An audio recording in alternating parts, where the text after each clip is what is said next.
Yep, okay. It's like the recording is on.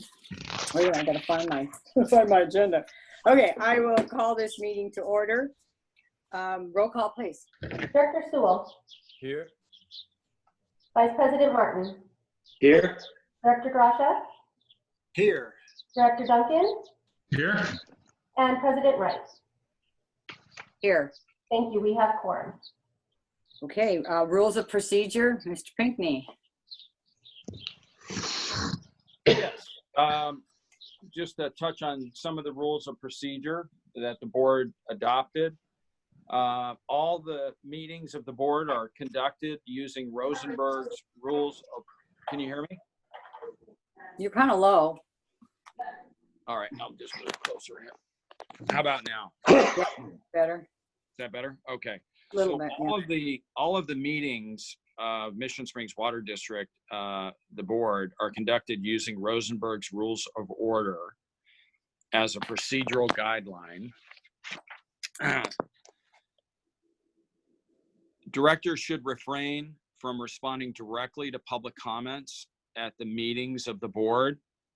The president of the board presides at all meetings and decides all points of order and procedure during the meetings. The president is responsible for the maintenance of order and decorum at all board meetings. No person should be allowed to speak who has not first been recognized by the president. All questions and remarks should be addressed to the president as the presiding officer. No member of the board should speak more than once upon any one subject until every other member of the board wishing to speak on the subject shall have been given the opportunity to speak. No board member shall interfere with the orderly progress of a board meeting. In order to ensure the orderly progress of board meetings, the board president regulates the amount of time to be dedicated to a particular agenda item. Thank you. Human Resources Report, Employee Recognition, we have Arturo. Really? 10 years? 10 years. Can you believe that? My gosh, how time flies. We're having a good time, huh? Congratulations, Arturo. I think I saw you on here. Okay, and Lozano, also, Nancy. Soto, 4 Yeah. years field operation technician. Yeah, also, do you notice that Arturo has, Okay, are you going to say it? I was going to say it. Go ahead. I know what you're going to say. Go for it. well, you go ahead. You see Arturo also.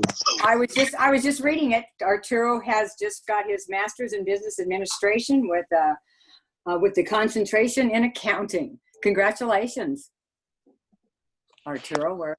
Good job. Thank you. Yes. Does he look like an accountant? Oh, geez, you guys, I lost you.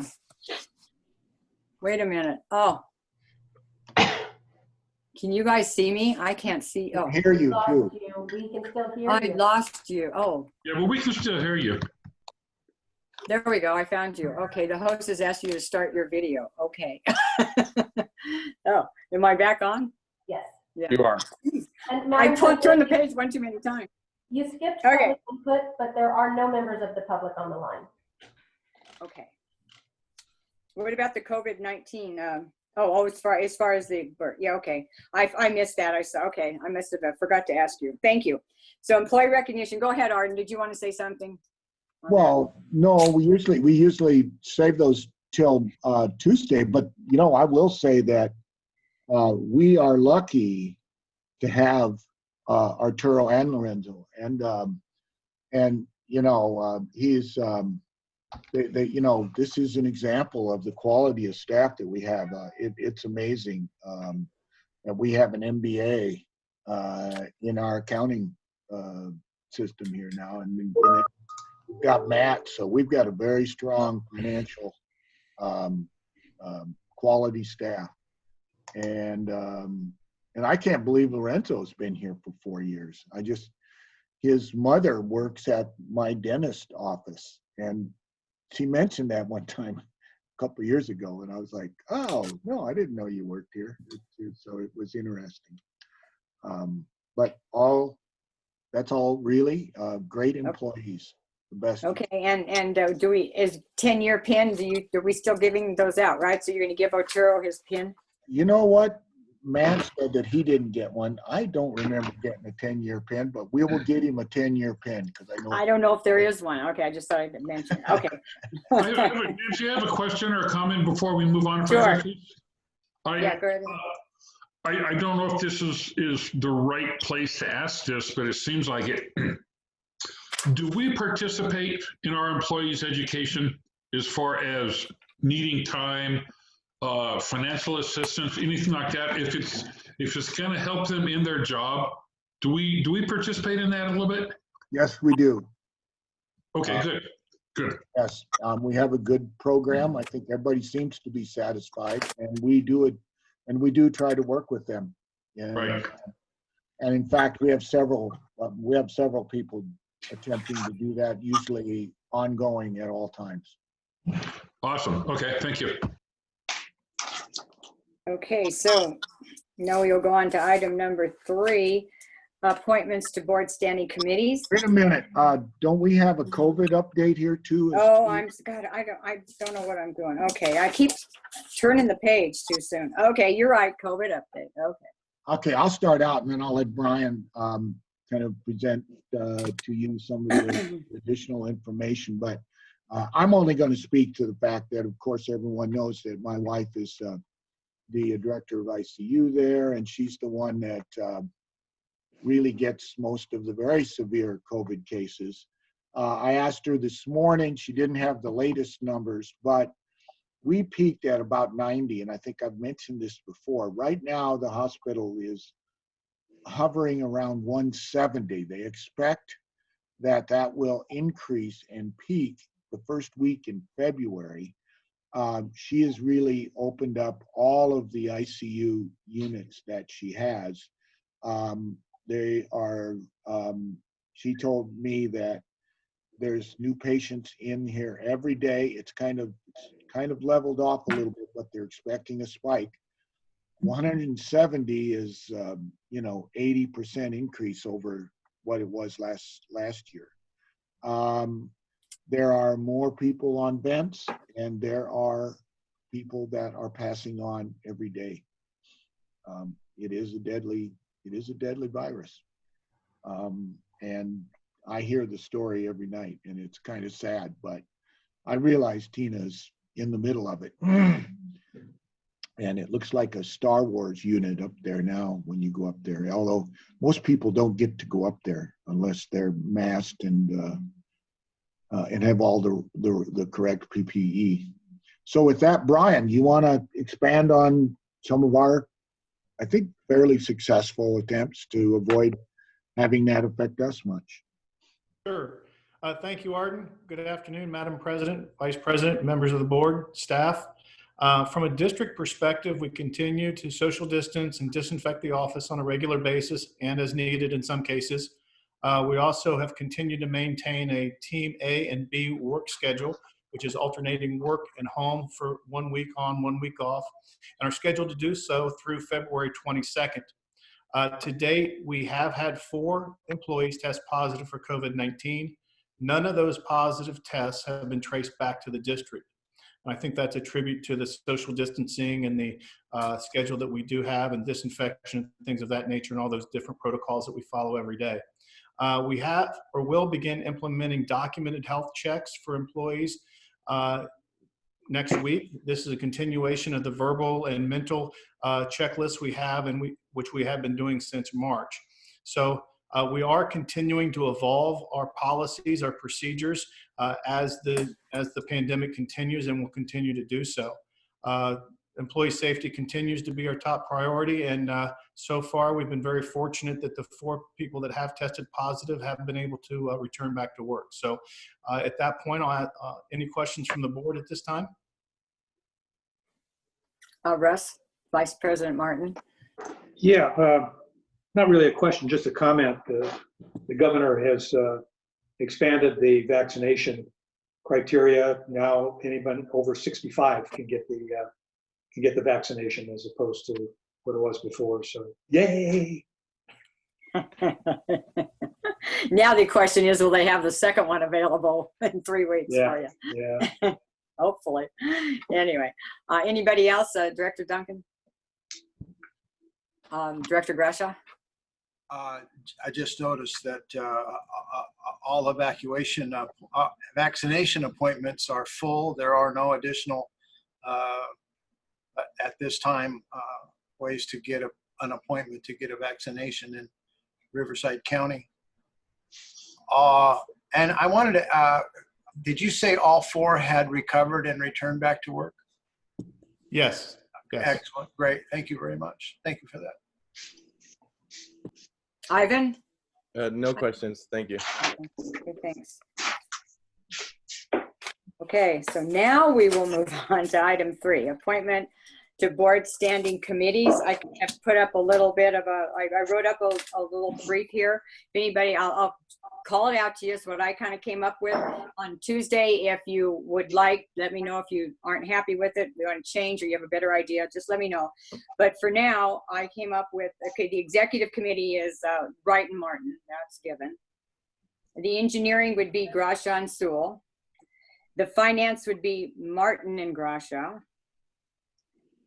The humans relations would be Duncan and Wright. And public affairs would be Sewell and Duncan. I was trying to, you have to get one in each, one for a chairperson and one for a member. And so it's kind of. Is that the same as it was? Because it can't be, because I had to change Russ with. Oh, you know, I just don't remember. I just don't remember the finance thing. I'm new to the finance committee. Is that right? You were on the finance committee. Oh, before. well, we should have a meeting sometime. Martin and Grasha. Okay, that would be 4 too. Anyway, so did you get that, Dory? Okay. Yes, thank you. Okay, in the affiliations listing, there's we can do this on Monday because we probably have a lot of stuff today, but just kind of go through it and see if there's anything in there that you think should be removed because we don't use it, or anything you would like to add. We'll talk about it on Tuesday. Is that okay if everybody will do that? Okay, item number 5, revision to Mission Springs Water District personnel rules and regulations. Arden Wallem, General Manager. Well, yeah, and I'll let John speak to that, but when there's just a very, very minor change to that, we really did have there, and for some reason it slipped by the last time. It's you know, basically just 4 words or something. John? Yeah, it was, just to weigh in on that, it was my error. I should have brought it up at the last board meeting where the personnel rules were approved. But it is in the staff report. The only thing that we're adding to Rule 1A1 is a preamble that will direct the reader to the relevant provisions of the water code. A general manager of a county water district, their duties and their duties are set forth in the water code. And so we've referenced those water code sections. So we've just added the language to Rule 1A1 that pursuant to water code sections 30580 and 30581, comma, and then it goes on the way it's currently written, which is the general manager is to manage the day-to-day operations of the district. Board holds the general manager accountable for the effective operational management of the district. So that part was already in there. We just added the reference to the 2 code sections, and those code sections just set forth statutorily what the duties are of the general manager, so that when somebody reads this, they've got the direct reference to the water code. So it's not really a substantive change from what you already approved, but because we were making a change, we thought the appropriate thing to do was to bring it back to you. Okay, thank you. Any comments or questions from the board? Please do this. Vice President Martin, do you have any comments or questions on that? No, nothing. Thank you. Director Grasha? Director Duncan? Director Sewell? No, thank you. Okay, I don't either. So there you go. So that big old long personnel rules that were in our packet. I thought, oh my God, I wonder what's in there. Anyway, so it's good to know that it wasn't the whole thing. Anyway, okay, thank you, Brian. Number 6, Federal Advocacy Services Carpy and Clay Inc. Hi, Laurel. Or Laura, how are you doing? Good. How are you all? Doing great. Boy, how are you doing back there? Are you staying okay? I am. You don't live in DC, do you? I do not. No. I live in Northern Virginia, and we at my firm, we've been working remotely now actually since March of last year. Oh, so you too. I was not in town last week. Our offices are just a few blocks from the Capitol, and we're all remotely. So we are all safe and accounted for. Oh, good. Good. Okay, great. Arden, do you have anything to say before we turn it over?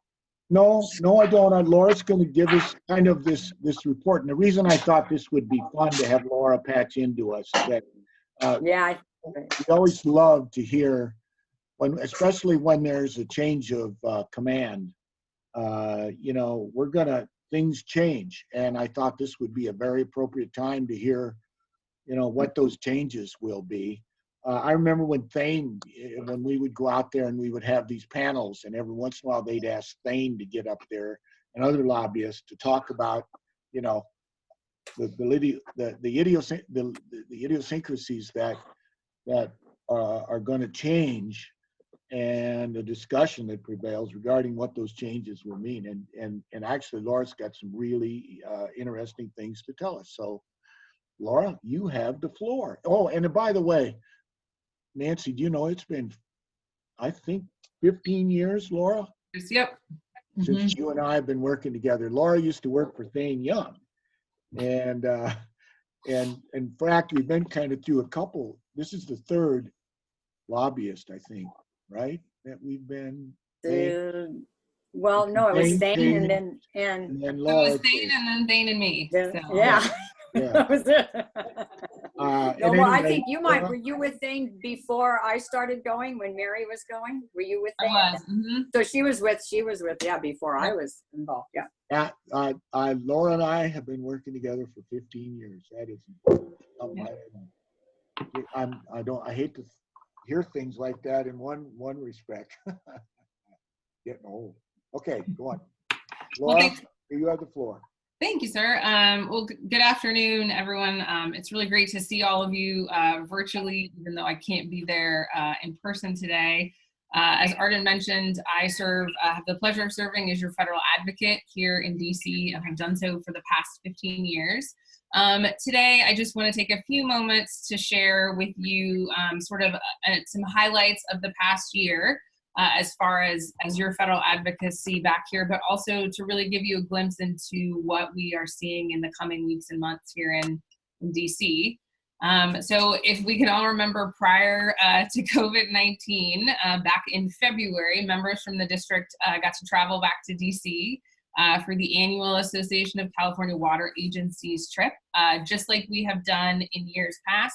Prior to the start of the Aqua Conference, we had the opportunity to have a host of district-specific in-person meetings with members of your congressional delegation, Appropriations Committee staff, as well as staff at the Army Corps of Engineers.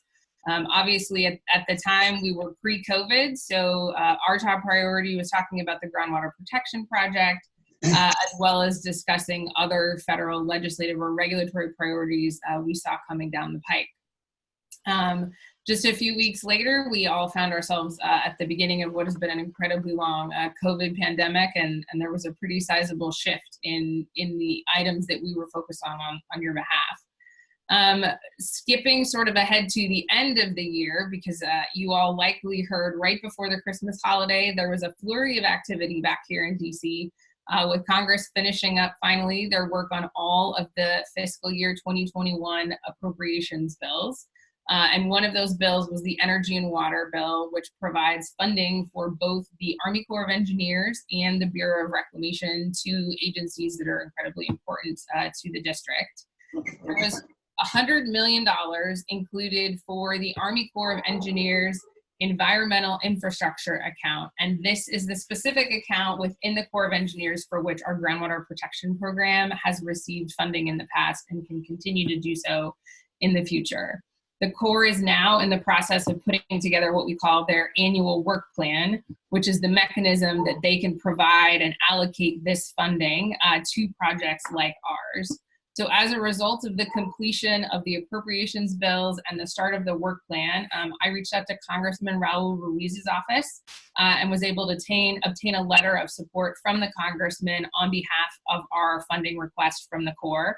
And that has been submitted to Corps headquarters back here in DC, where I know they are currently in the process of reviewing and finalizing the work plan.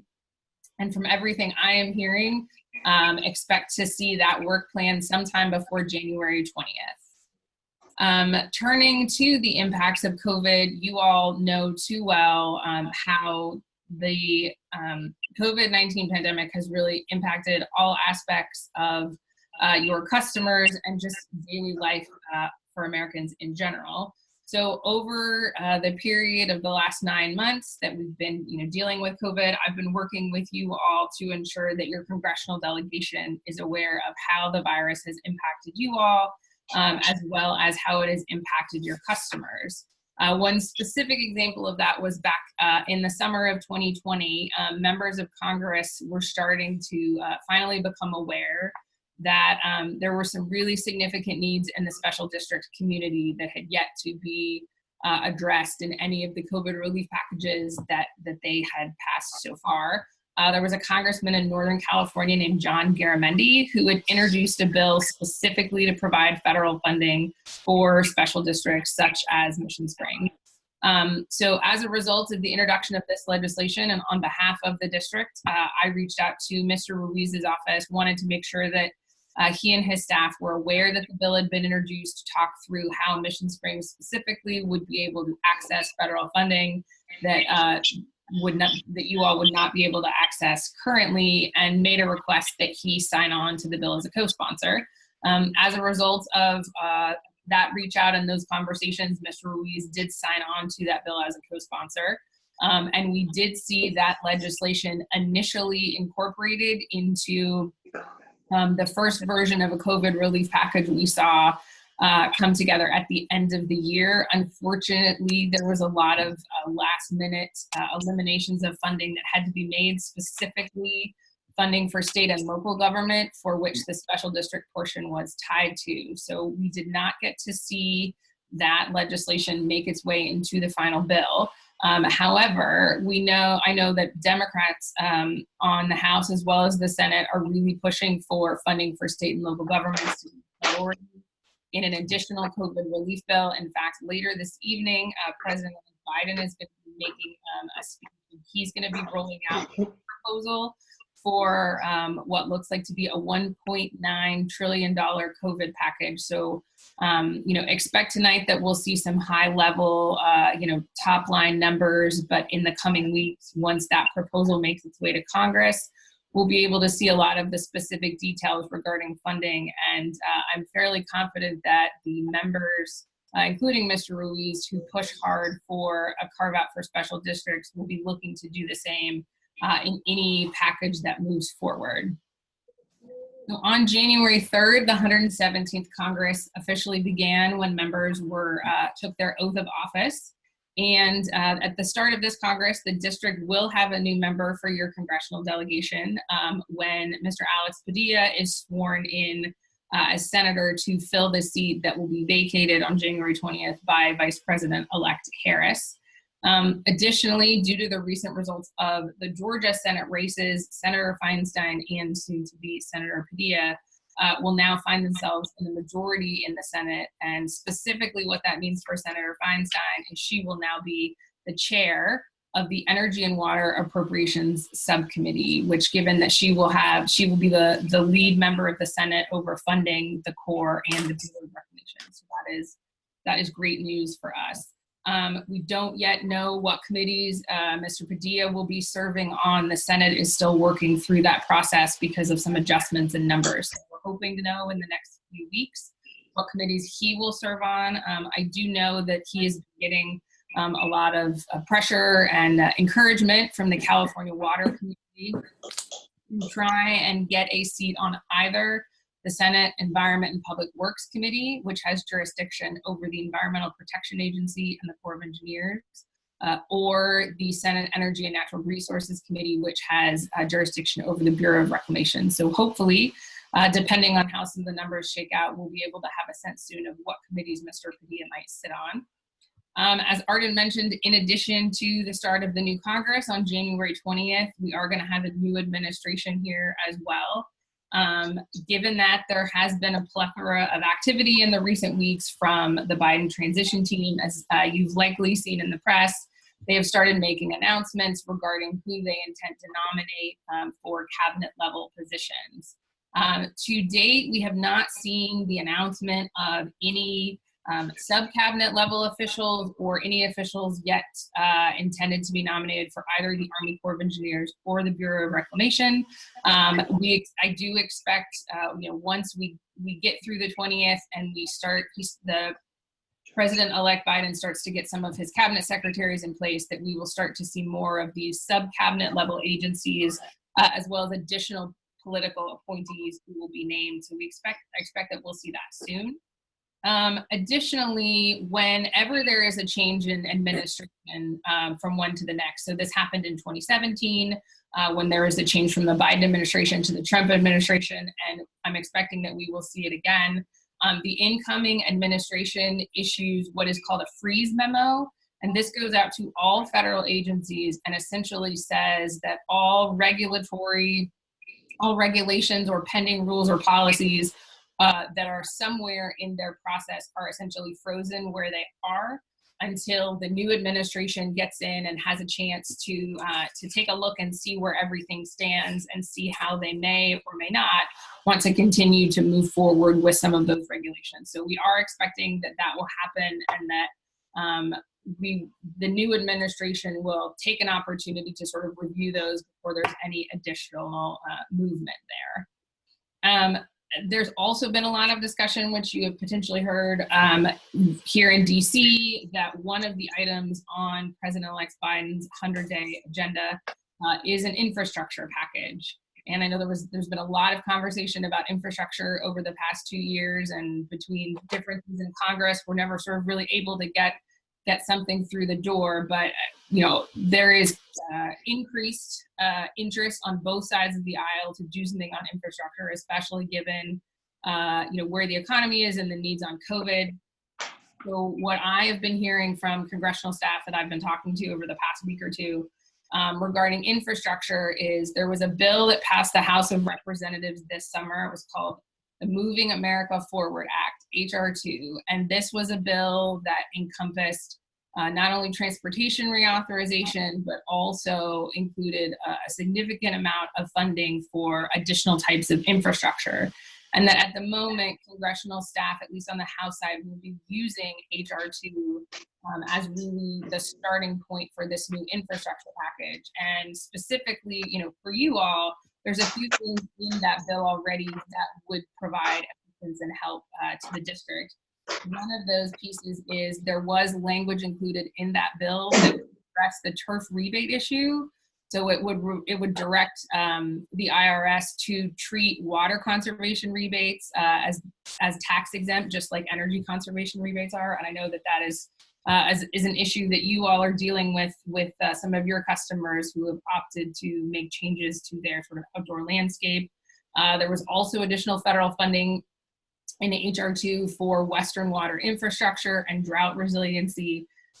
So as Congress, in February and March starts to work on this infrastructure package, it will be important for us to be conveying not only to Congressman Ruiz, but to Senators Feinstein and Padilla, what portions of HR2, if that is in fact what they're working from, would be helpful to the district, and what else we would really like to see that would help address some of our needs and our project priorities. So I know that I've thrown a lot at you, but one more thing that I just wanted to mention and put on your radar before I close and take your questions is the subject of earmarks. This is a subject that gets raised at the start of every new Congress since for the last decade, since Congress essentially told themselves they were no longer allowed to do earmarks back in 2010. And for those of you that have been with the district prior to 2010, you may recall that we were very successful in getting federal funding earmarks for district project and priorities, not only at the Corps of Engineers, but also with the Environmental Protection Agency. This Congress and at the end of last Congress, I have seen more members of Congress and more members of congressional leadership start to talk and begin to socialize the idea of bringing earmarks back in some capacity. I have seen congressional leadership, the House Majority Leader Steny Hoyer came out in December making sort of a very strong statement that he was going to work with his counterparts to try and find an avenue to bring earmarks back in some fashion. It is something that I'm tracking incredibly closely and will be, continuing to track on your behalf, but just sort of wanted to float that on everybody's radar, as this year we are at least seeing more conversation than we have in the past decade about a seriousness to bring these back. So with that, I will take a pause. I always appreciate the opportunity to see you all and to chat with you and give you this update on what's happening here in DC, and I'm happy to answer any questions you may have. Yes, thank you. It's a lot easier to do it from your home than it is to fly out here, I suppose. Board members, Vice President Martin, do you have any questions or comments for Laura, I don't want to call you Laurel today. I don't know. Director Duncan. Just thank you for taking the time to meet with us today. My pleasure. Director Sewell. No questions, just thank you for keeping an eye out on things for us, and we appreciate all your hard work. Sure. Director Grasha. Yeah, I would like to thank you for the very thorough report you just gave. You hit every important topic that we're going to be looking forward to over the next coming years. So thank you for that very much. Yeah, my pleasure. Yeah, great report. Yes, thank you. I just got an email the other day on Aqua's DC conference. Did everybody else? I saw that they're kind of doing, as everybody is having to adapt back here to virtual conferences, but if I recall, they're doing something a little bit different where they're kind of breaking it up. Having one day in February, I think, yeah. and 3 days in March, hour-long speeches from our legislatures that they can find. Yeah, right? On virtual. Yeah, so my assumption is that February slot is where they're going to sort of do what they used to do kind of in the afternoon, where you guys would sit in the visitor center and they would do sort of the round robin of bringing in members of Congress and letting them talk to you all. So I imagine that February slot is where they will do that, and then we'll hold off having some of the more policy related discussions until March, until we kind of have a better sense of where things are back here and what are some policy priorities. So that would be my guess.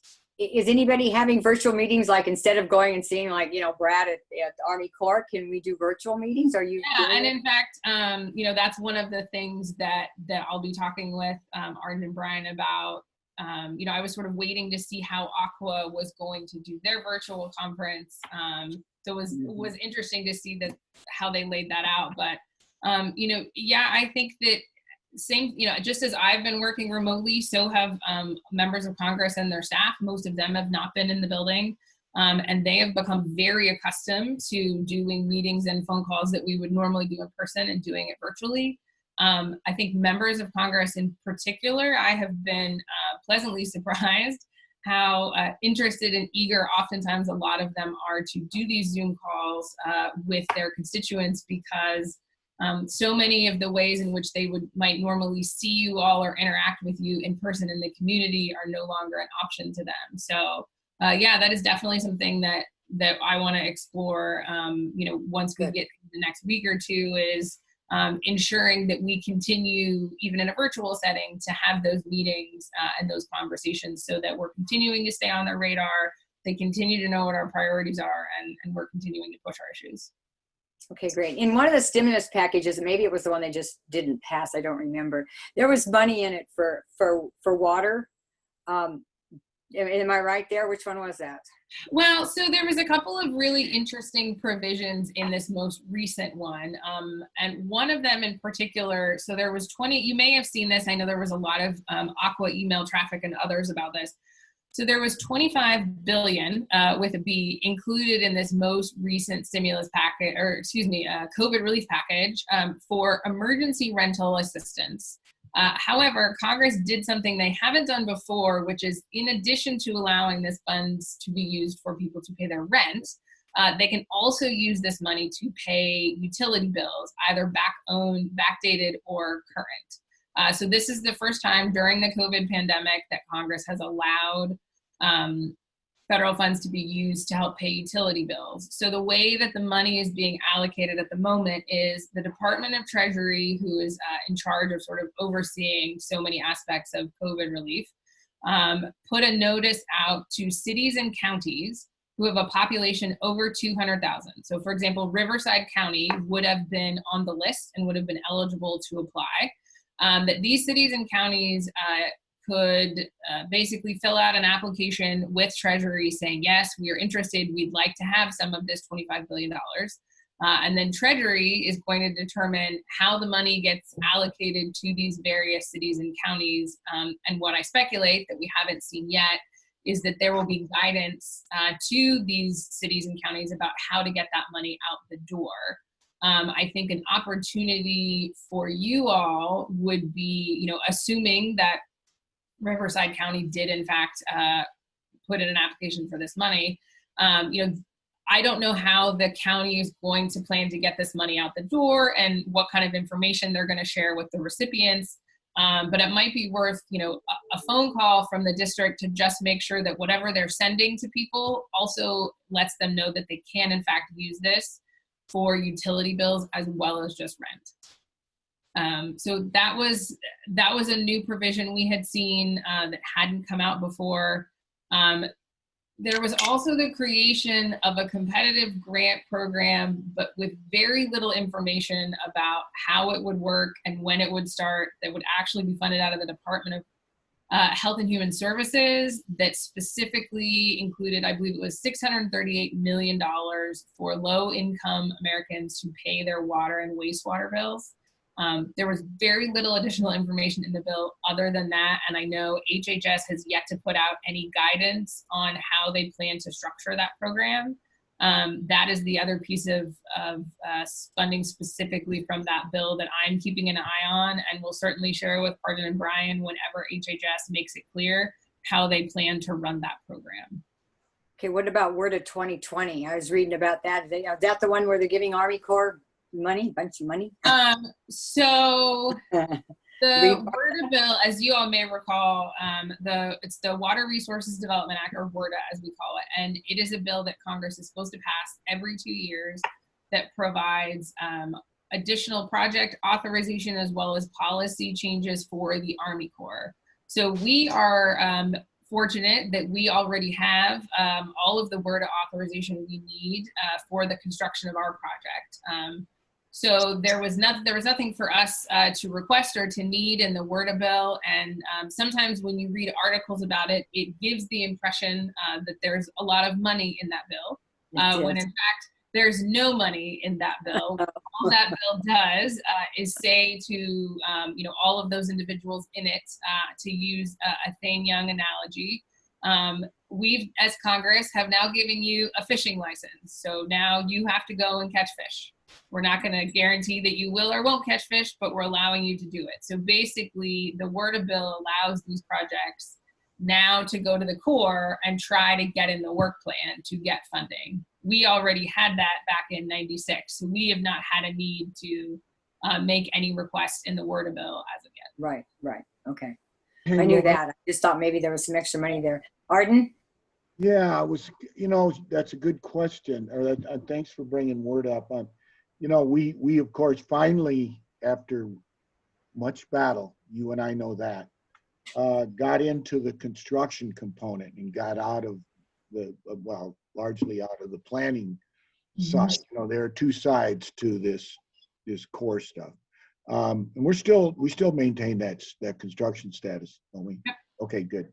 Yep, And actually, we have Mr. Lewis to thank for that. In the very last year of congressional earmarks, Mr. Lewis got us as an incredibly small earmark in the core construction budget, but it allowed us to not be what is considered a new start.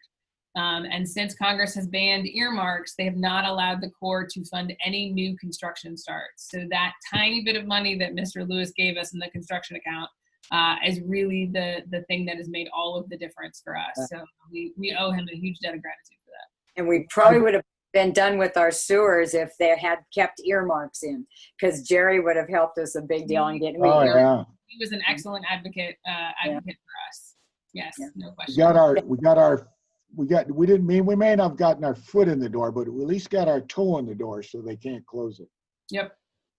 Okay, well, hey, keep us posted. I know you'll be talking with the staff and with Arden on the aqua thing. So I look forward to doing that with you. So, and thank you. Oh, okay, Director Grasha, do you have a question or another comment? One question on the utility bills item you mentioned.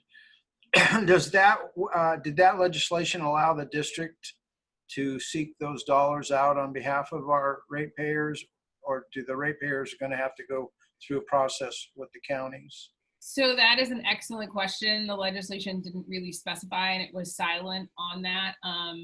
That I think could be another issue that you could raise with the county. I don't know yet because so Treasury just told the folks who were eligible that the deadline to apply was this week. They had a very quick turnaround. So we haven't seen any of the money go out the door yet. So it is certainly possible that when Treasury provides the guidance to the cities and counties who give them that money, that will be in there. But it may be a good thing to put on the county's radar to see if that is an option, because I don't know that there are folks at least who are thinking about it in that aspect. That would you all be able to try and get some of that money on behalf of your folks? I mean, if I had to make a guess, I would speculate that they might specifically want that to go to individuals, but I certainly think it's worth asking. And if when Treasury puts out the guidance, which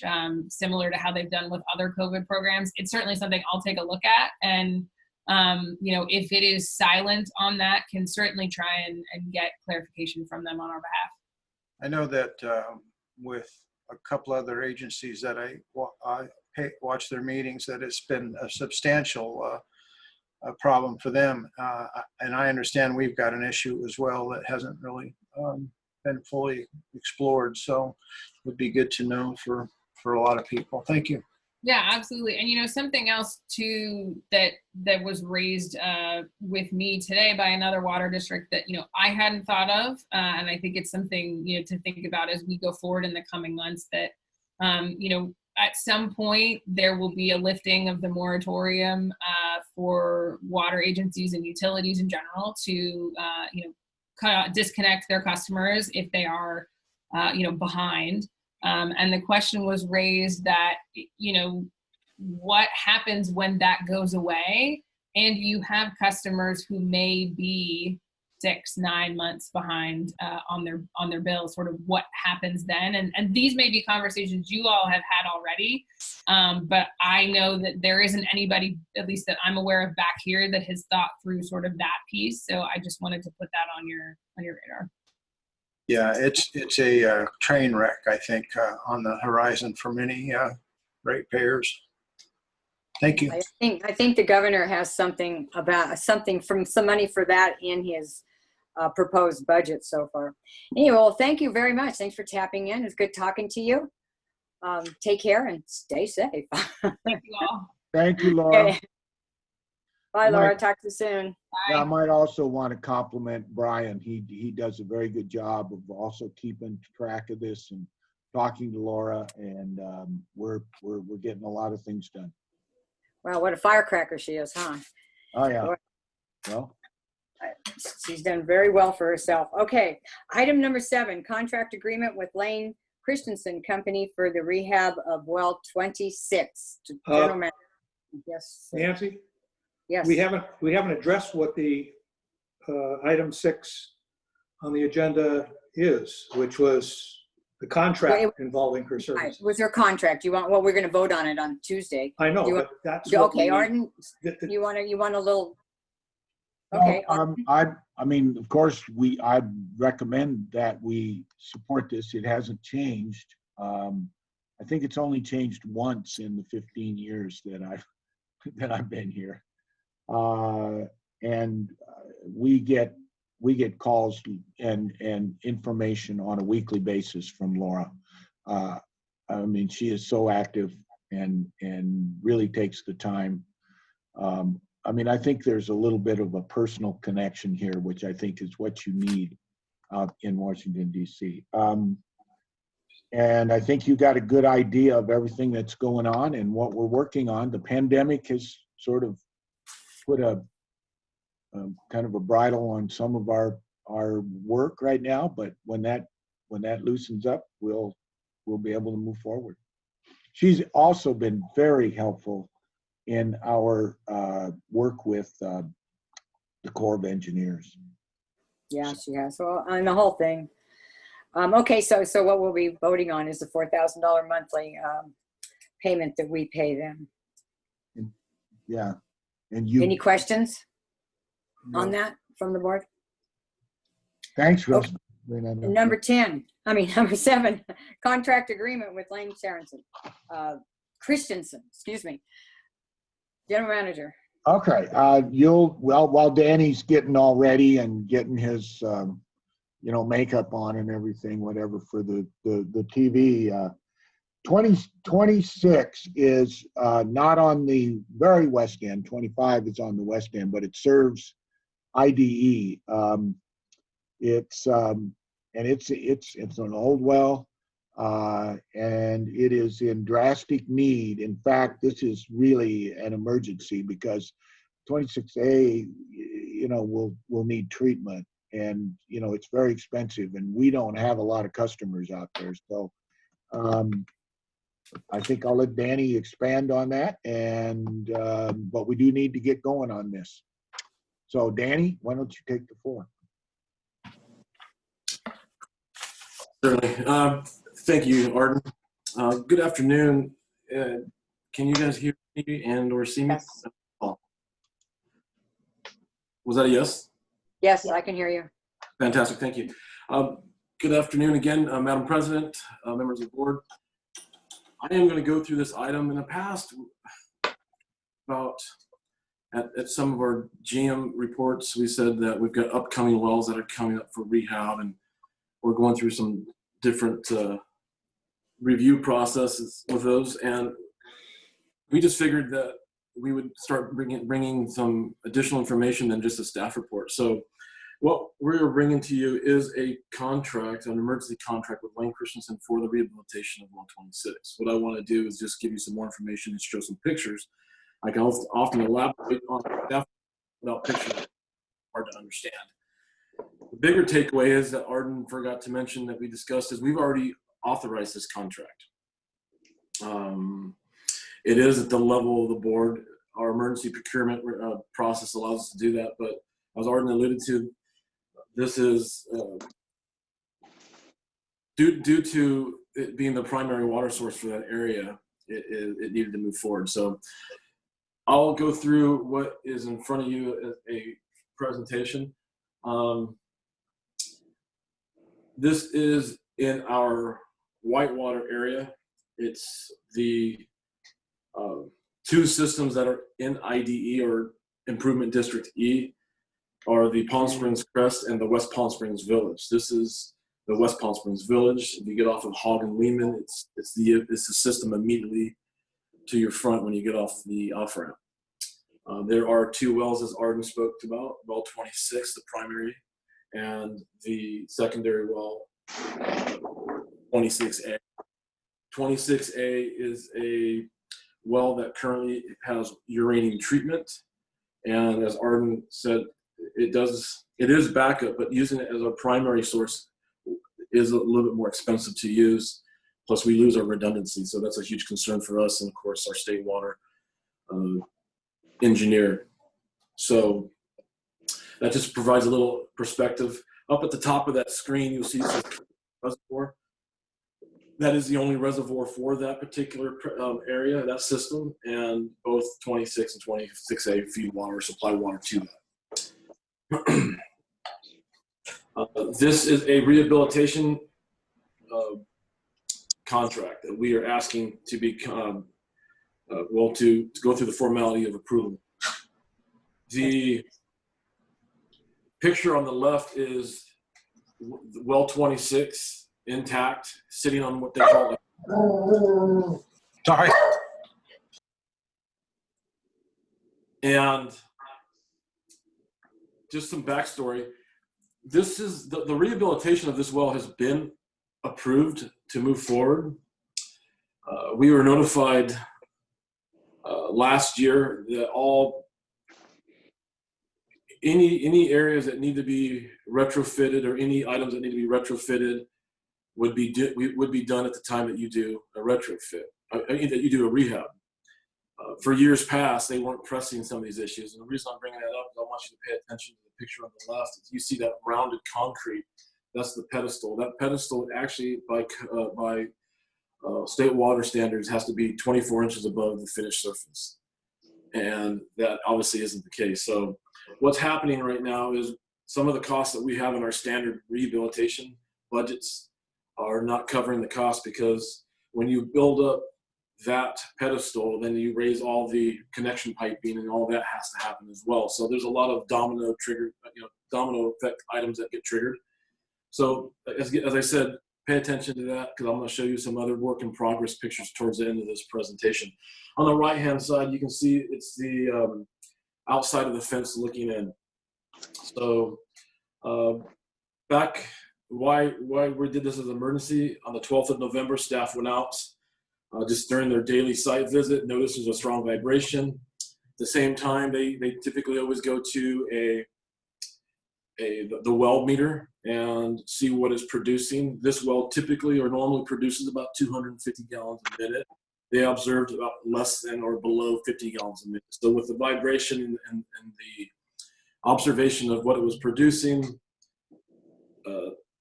based on staff experience, they probably saw that they lost a bearing, or maybe seized up a shaft bearing. There's a number of things that can cause what they did, but they immediately shut the well off. As stated, an emergency. We did do an informal bid process, reached out to two companies, Lane Christensen and Legend Pumps. Legend Pumps actually was $400 less, but because they couldn't get out there for a little bit within the time frame that we were good with, we ended up awarding this to Lane Christensen and took care of the contract. The contract is for downhole video. First thing they do is they come out and mobilize and pull the actual motor, the pump and everything that's downhole inside the casing, and they prepare for a video log. The video log was conducted on the 23rd.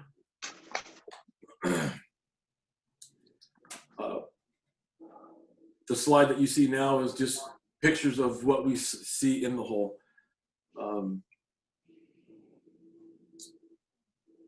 The best way to describe it is, as it was pulled out, visibly it wasn't in good shape. That doesn't always mean that it's not in good shape, but in this case it was. I say that because there's going to be instances when we show you this information on other wells, and it may not be the case. Just because it doesn't look good or to be good, that's not always the case. In this case, the upper left-hand picture, you see just the actual column piping that came out of there. The next picture is a close-up of said column piping that has a hole in it.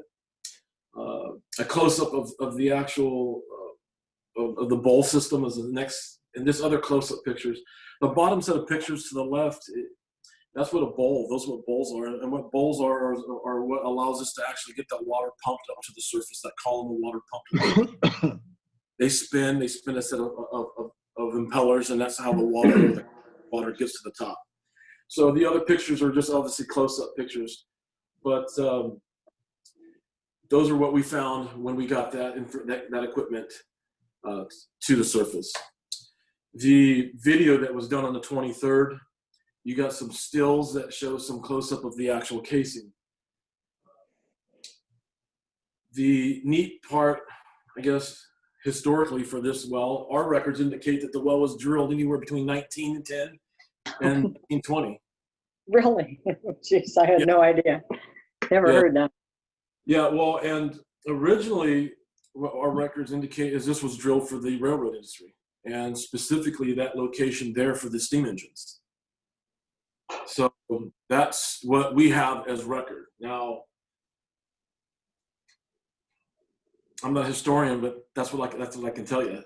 The other part of when they were done back then, they were done with stovepipe. And stovepipe pipe. Today, when we drill a well and we case it, the casing is typically 20 to 40 foot long in length, and they're welded.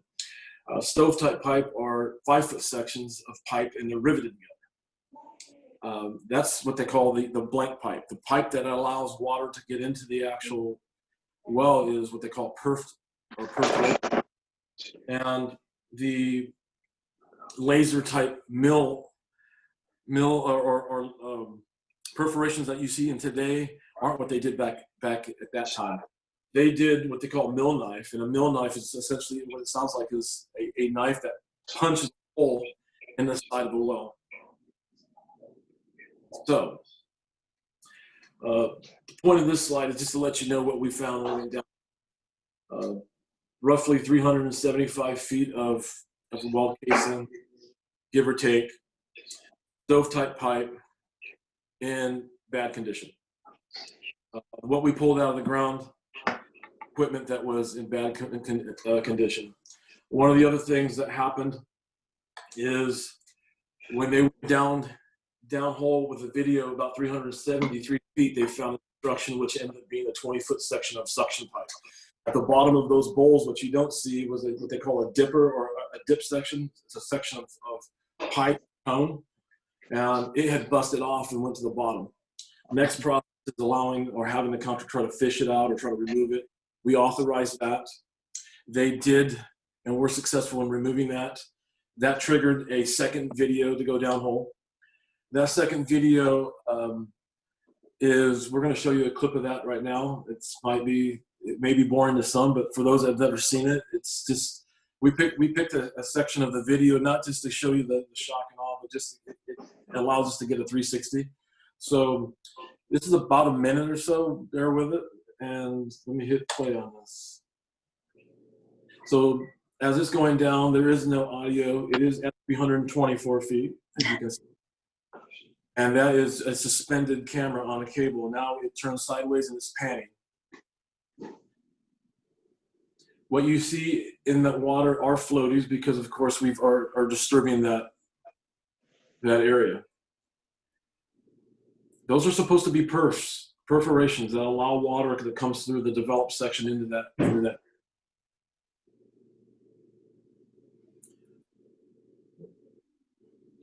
What I didn't share with you when I was talking to you about the age of the well is this is 20-inch casing. Surprisingly, it's 20-inch diameter casing. That's it's a large diameter for what this well produces. This well produces about 250 gallons a minute, as I said earlier.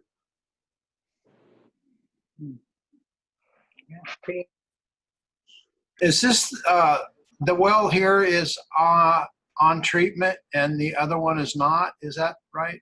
No. It's the reverse of that. Okay, good. It's the reverse, yeah. And So yeah. The hole was dug in 1920, but the pump system is fresher than that, right? That is correct. The well casing and records for this well indicate it was drilled between 1910 and 1920. When did they equip it, Danny, the second time? I heard part of that question. Can you repeat that, Well, please? the bowl assembly that you pulled out, how old do you think that is? Do you know? I would, based on records, and I believe Vassal, if you want to chime in, I want to say that that's well over 20 years. But not 100 years, right? It's not the original pump. That is correct. Okay, good. Thank you. That is correct. We can find out, Danny. We can find out the last time this was had equipment worked on, which I believe was sometime around 15 or 20 years ago. Thank you. But I can verify. Yeah, that's what I recall as well. But even at that point in time, whether we changed out any column pipe, it is not the original equipment. Now, the section of the casing you just showed us, that is supposed to be more perforated than what we're seeing. Is that what I understood you to say? So that the water could more flood in? Yeah, you're actually supposed to see the perforations. Right, that's what I thought. Wonder. Okay, yeah. So, Yeah. so that's just, again, just to provide some background as to what happens out there. You can elaborate verbally and tell you, oh, what we're going to do is go handle it down. And I'm thrilled that you brought this report. Now, typically, they would kind of, I don't want to, I've studied this a little bit, but it's been a while. What do they typically do to get that cleaned out? It's a compression of some sort. Is that right? It is, and I'm going to talk about that.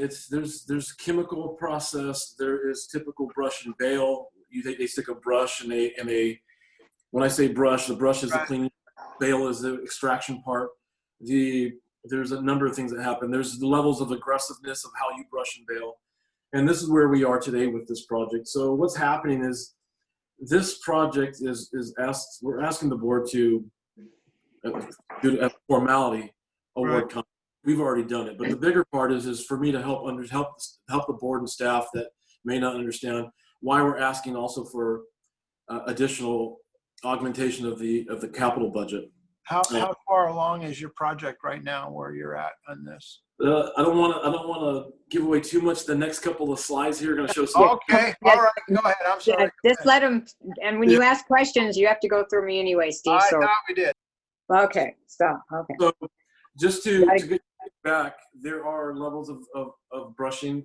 So what we're asking today is the contractor, after looking at observing the condition of this, has determined that there is a need to replace almost every bit of equipment downhole, which is column piping, shafting, bowl assembly.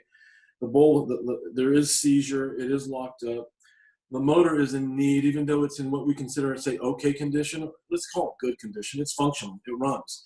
But by looking closely at the windings, it is recommended that we also rehabilitate that and rebuild it. There's also a level of efficiency that we pick up when we do that. That is going to be good for the district as well. So pairing that with a more modern pump, more modern type motor rebuild is not only like longevity for the district, but the efficiency that we pick up on this. Because of the casing, the condition, they're not recommending that we do anything other than maybe a light brush because it is in bad condition. Because it's 20-inch, they have recommended to give this well probably another roughly 75 years of life, if not more, to line it. And what that essentially means is they're going to go down with a 16-inch liner and they're going to put in modern casing with modern perforations, and then they're going to put gravel around that. And they're going to use the actual casing as a borehole, and they're going to put a modern casing with new perfs in. And we will see not only longevity, a good well, but we'll also start seeing better water quality because of the development of that well. Not that the water quality is bad, but a newer, fresher, developed well gives you a cleaner product. And what I mean by that is there was indications from the equipment that there was sanding issues. So sanding issues will eat and tear equipment up. And if we would sit there, be putting a Band-Aid on the existing casing and probably several Band-Aids at likely the same cost at the end of the day as a liner. So that's why the contractor is pushing for a liner. That's what we're going to do. This work consists of replacement of all downhole equipment, rebuilding the motor. It also consists of putting a 16-inch liner, which will be the new casing for this well. And the other improvements that I spoke to at the very beginning of this presentation was pay attention to the pedestal. It's because what I'm going to do is talk about raising of the wellhead. The next steps that's happening here are exactly that. The picture on the left is not to get nerdy here on all the technical, but they're prepping the existing concrete so that it can be doweled with metal, so that when we pour the expanded or extended above that, they adhere together. So there's a cement bonder, there's doweling, as you see in the second picture, there's a basket or the actual frame of reinforcement being built. The second picture from the left shows that they've welded onto the existing casing, and they've brought that mount up so that they can actually, well, Bassam, are you on? Yes, sir. Is the second picture the 16-inch casing, and the annular is the annular to the outside of that? That's the 20-inch casing. We extend the 20-inch casing up to finished surface, and then when they drop in the new 16-inch liner, there'll be a granular space around the 20 inside that. So the 16-inch is going to sit inside that with Right. the granular material around the 20-inch, or inside between the 16 and the 20. Perfect. So when they extended that, obviously they've brought up some of the ports. You can see the new wellhead mount on there, as well as the third picture, and then you see the fresh concrete. That is the new pedestal.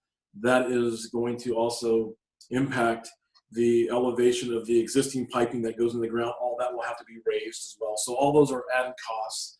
This well will be brand new when it's all said and done.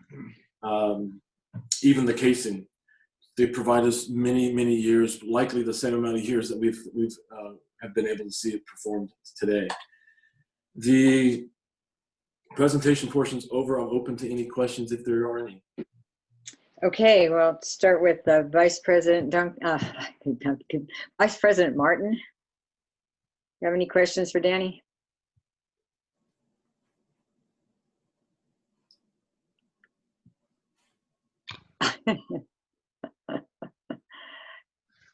No, I don't have any questions. You could have just shook your head. Director Duncan? Yeah, a couple things. Danny, do we have any of the original equipment, any of the lining, anything that dates back 100 years, or has that all been refurbished several times over? The only thing I can tell you is the existing casing. So anything that came out of the hole is not from that era, is not from that time. But the actual casing in the hole is. Well, yeah, but we're not going to extract that, right? It's going to stay in there. No, sir. Yeah. Okay. That would be neat to put, out in the annex building where we've got a little bit of a, not a museum, but some pieces that would be neat to keep. You started off by saying this is an after the fact presentation because the work has already been done. You're pretty much coming through now, just getting approval for what is underway. With the staff we have, to general manager, the department heads, this is not a problem. I'm actually glad we have a crew that we can depend on to make decisions like this, know what it takes to pump water and go ahead and get it started, and then bring it to the board afterwards. Usually we like to do this ahead of time, but sometimes it can't be helped, and I'm glad you guys are able to act as quickly as you did. So thank you for that. That's all I have. Thank you. Okay, thank you. Director Sewell? Great presentation. No further questions. Thank you. Director Grasha? Yeah, when you earlier you said it was at a failed state, it was producing about 50 gallons a minute. What are they estimating that it'll hit fully functional with a 16-inch liner, and what size bowls are there going to be at the end of that pump? Great question. So that was one of the first questions that staff had asked as well. If we line it, are we going to lose anything? And realizing it's a 20-inch casing, it only produces, that's designed to produce 250 gallons a minute. So what size bowls? I don't have that information. I can bring that information to you. It's okay. I just thought that would be part of their calculation. But they've estimated that there will be no loss in production, and we may gain some just because of the efficiencies of that as they're going to design the new equipment. Right. Okay. And this well produces clean water that doesn't require any kind of secondary treatment. And the other one that we apparently does require treatment is not the primary source. Is that right? That's accurate. Yes. Good, thank you. You're welcome. Thank you. Thank you, Danny. I can clarify on the pump size or the equipment going back in. It's all going to go back in the same size that came out. So the bowls that came out were 10-inch bowls. That's the same size that's going back in. So we won't be losing any productivity. We will only gain based on efficiency of equipment going back in the ground. Thank you very much. Thank you. So again, what we're asking is to, as a forgiveness, award contract to Lane Christensen for the rehabilitation of well 26 and augment the capital budget. Okay. At the moment. Yes, Director Duncan. You just raising your hand, Randy? Right. I was going to say I'll make that motion, but we'll do that Monday. We'll do it Tuesday. You can do it Monday. Yeah. Okay. Okay. So we'll bring that up again on Tuesday then. Okay. Item number 8, contract agreement with ACOM for bidding period support services for the regional water reclamation facility. Pardon? Well, we are getting very close to seeing earth moved out there. We will be bidding this project soon, and of course, the logical choice for the engineering firm to answer any questions with regard to this bid, which is why we need to put it on the agenda this month, is AECOM, who designed the project, and we're going to need them to be able to answer some of the questions for the bidding document to be sure that the information gets conveyed. But I'm going to let Danny expand on that, and go ahead, Danny. Okay, thank you. This item, or we've been talking about this item for 3 or 4 months now. If you recall one of the presentations by Steve Ledbetter, he's also going to be here. He is here today, as you can see on the screen. He's here to give an update for the regional plant, project. But in past months' updates, we've talked about getting a separate contract out there to have him then provide bidding support. There are often a project of this size and how technical it is, there are going to be some technical questions during the bidding process. The design engineer is it's the typical firm that we would hire to be able to provide that. It's not part of their design contract. Sometimes it is, in this case it's not. So you recall that we were also going to bring them on board to see if there was opportunity to expedite and do a pre-qualification list, and that didn't really materialize because we wouldn't gain the mileage that we expected to get out of it.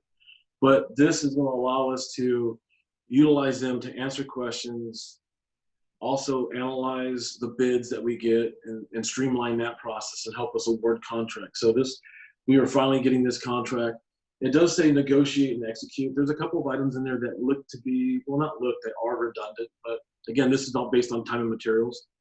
We've got a couple of items that we do want to just work out. So we're asking the board to allow the general manager to negotiate and execute a contract not to exceed $135,000 with AECOM for bidding support services. This will be that time and materials, so we may not, I mean, if there's no questions, we may get by with relatively little cost for this, which is very hopeful. Okay. I'm happy to answer. Duncan, do you have any questions? Randy, questions? Vice President Martin? Ivan? No. No, what the heck? Steve? No questions, thank you. Okay, thank you. We will, thank you, Danny. We'll move on. Number 9, accept audit financial statements for year ending June 30th, 2020. Who gets this one, Arden? I think I'll have Matt make the introductions. I think you're going to hear that it's good news, but I'm going to let Matt share that with you. Well, it's never been bad news. I've never had a bad that I remember from them. It is amazing. I'm going to tell you, in 15 years, I mean, it is amazing that we are as precise as we are. But that, again, Matt and Arturo are one of the best. So you can have the floor, Matt. Thank you, Arden. Good afternoon, Madam President and members of the board. I'd like to introduce Brad Welliber with Rogers, Anderson, Malady, and Scott, our audit firm. And he wants to give a brief presentation about the audit. And obviously, we'll answer any questions you all may have. Brad, you can have the floor. Thank you, Matt. I'm going to share my screen here.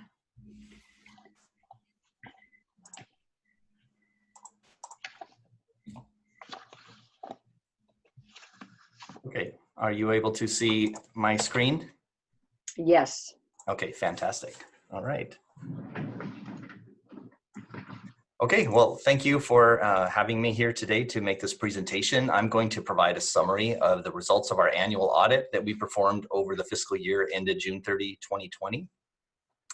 And just give a little background on that. And then at the end, I'll have a moment for questions if you have any. So this is a brief presentation. So one of the things just to point out, since I'm not familiar with anybody else on the board at this point, this is the first time I've ever seen you or presented to you. We are new auditors this year. We have never worked with the district before, and we were hired to do the audit for this fiscal year into June 30, 2020. So I wanted to just point out briefly the responsibilities of the auditor. As probably most of you know, that the annual audit is a standard requirement for all local governments, including your district. And the responsibilities that we have is to audit the financial statements to make sure that they are in accordance with generally accepted accounting and auditing standards, and then to provide an opinion over whether we believe that those financial statements are fairly presented in all material respects with what we call GAAP, or generally accepted accounting principles. Our audit process did look different for all of our clients this year, including you. We're used to coming out on site and doing a lot of looking at physical documents, but certainly with COVID, then that changed a lot, and we did probably more than 90% of our audits remotely. And despite the challenges that brought, we found that most people adapted pretty quickly to that. And you were no exception to that. Arturo and Matt were very helpful in making this happen. So even though they were working remotely a lot during this time, they were able to provide us the documentation that we requested. And it was a lot, because in a first-year audit, we're not familiar with anything specific to the district. And so there's a lot of documentation requests, a lot of looking over information, and they were very gracious to do that. We've had many video chats similar to this with them throughout the period.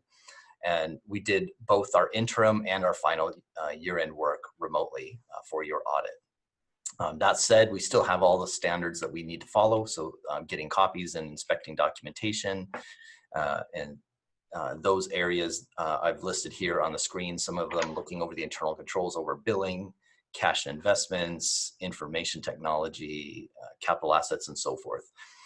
Also, because this was new to us, we've done internal control testing over all the significant transaction classes, including cash disbursements, cash receipts, purchasing and contracts, payroll, and other common areas such as reconciliations and journal entries. And the reason we do the internal control testing is really as a basis to getting to understand the district and to design our audit procedures accordingly. And we've done that, and that was how we developed the audit plan of how we would approach our audit for your district, but not for the purpose of expressing an opinion over whether the internal controls are effective or efficient. There's a lot of different ways you can approach internal control, but really more for the purpose of guiding our audit. Any recommendations that we had during the period, if we saw any, we shared with management as we were moving along. For the year-end audit, again, like I mentioned, that was performed remotely, and here's a few items that are included in that. For example, looking at the relevant documentation, inquiring about transactions and events, and this is going to include all major categories. So if we move down the statement of net position from cash to capital assets to accounts payable and pension liability and so forth. So all of those items, we're requesting schedules and detailed backup and looking at how those recorded in your system and making sure that they are properly reported in accordance with the current financial accounting standards. And finally, at the end of the audit comes the time period where the financial statements are prepared. And something that was a little different this year is usually the district would be preparing the statements and auditors would be reviewing that and providing feedback. And this time we were asked and we got a little more involved in preparing the financial statements. And there was a few different reasons for that, timing, this remote, and some of the changes that we had proposed in this. And you have a draft of that. And I want to let you know, I know this is like a study session, so the draft that you have versus the final that we will provide to you shortly is, for all practical purposes, is the same. The only difference is some finalization in the management discussion and analysis section. So if you see in your agenda package, there were some items there that were highlighted in yellow. Those were either just pro forma the prior year information or some suggested language that we've used for other clients just as a kind of a springboard to help management complete that section. So that was really the only change you'll see. You won't see any other numbers change or any of the notes or supplemental schedules or anything. So you've essentially got the final version with just a little bit difference in the MD&A.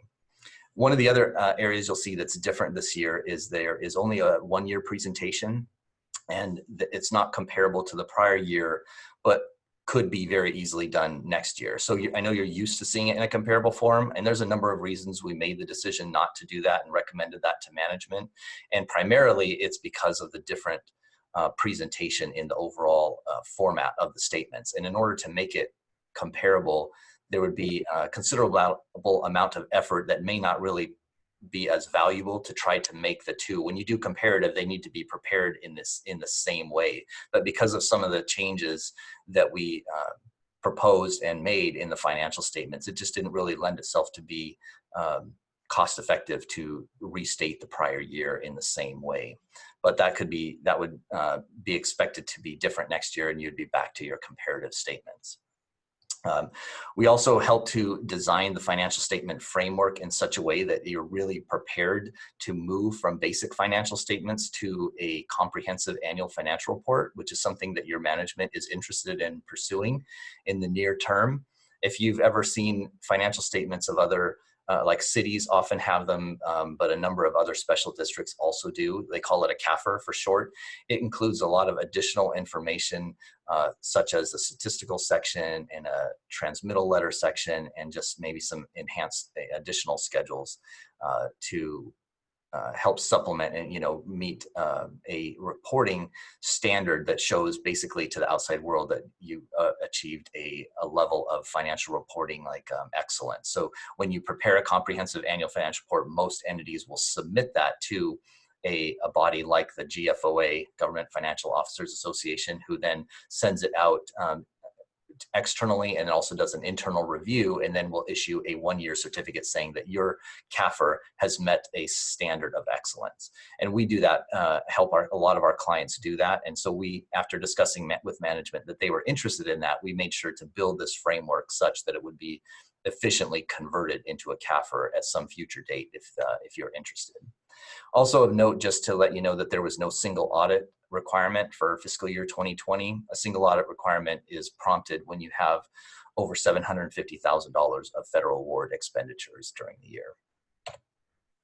Some of the significant changes that you'll see in the financial statements is that we've made quite a number of smaller adjustments throughout the whole financials, whether it be on the main number section and in the notes and the supplemental schedules, to make sure that all financial reporting standards are up to date with the latest GASB pronouncement. Some of those included the way that pension items are reported, and supplemental schedules and note disclosures are, and so forth. So we made sure that those are up to date.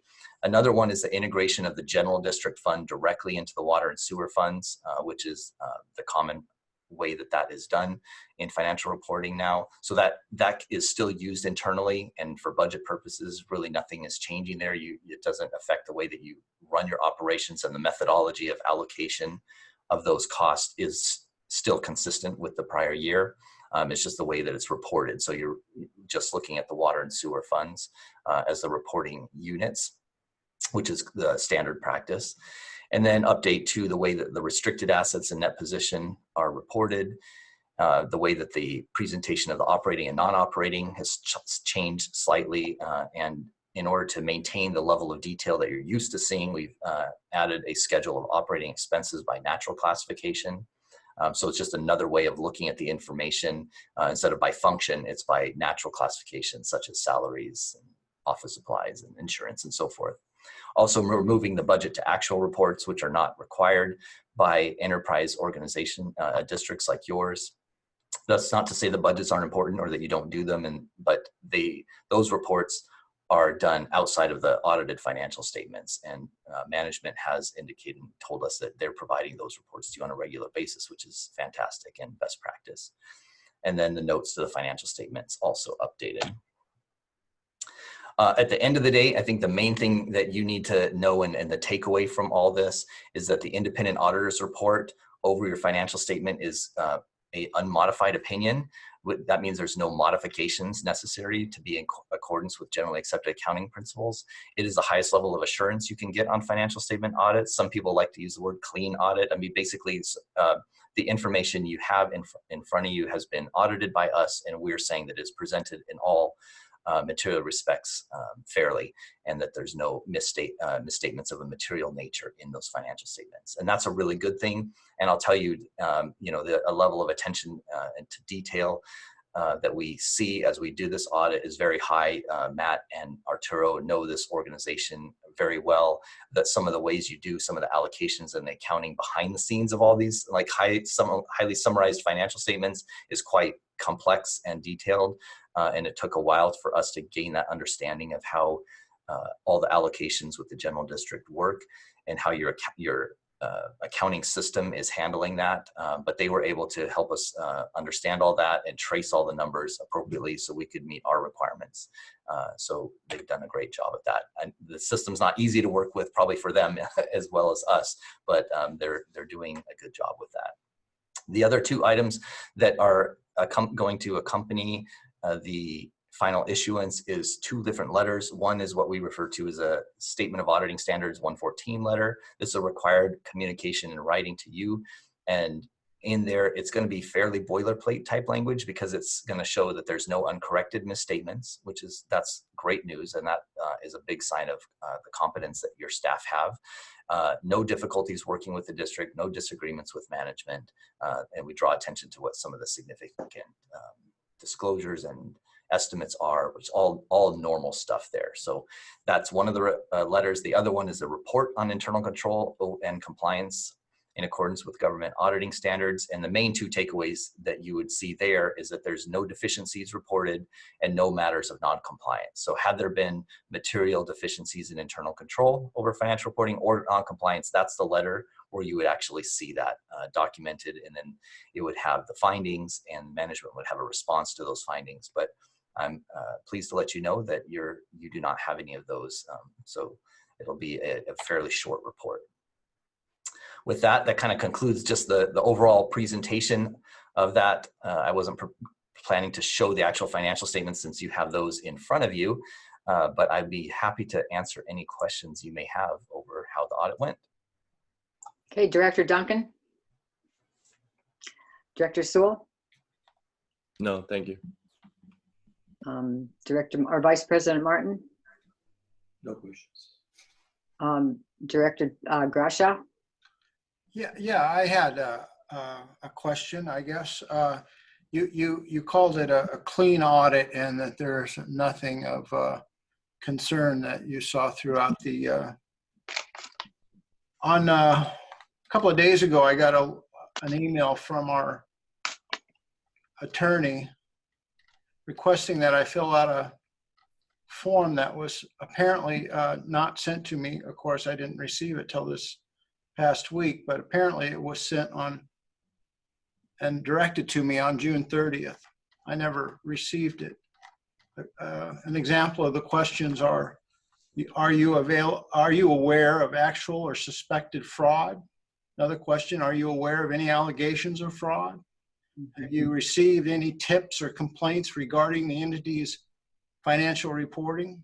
Are you aware of any transactions of federal program transactions entered into and with related to the parties?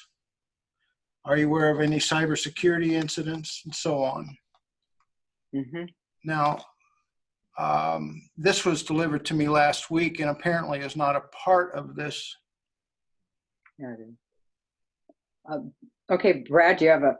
How can you have a clean audit if you don't have all of the facts? Absolutely. I'll be happy to respond to that, Director Grasha. So we did send these out to all of the directors, which has been our firm's standard practice. The professional standards actually don't require that we get a response from all of them, but really the purpose of those letters, we do it in writing because it's very difficult nowadays and even before COVID to reach people face to face and have these conversations. So the standards say we should communicate with those charged in governance to solicit this type of information for the purpose of planning our audit. So it gets back to the understanding of what is the purpose of the audit, and it's to express an opinion, are the numbers that you're seeing in the financial statements fairly presented in all material respects. So with that said, it is possible that there could be fraud in an organization or a cybersecurity attack or something like this, but it doesn't necessarily mean that the financial statement information is misstated.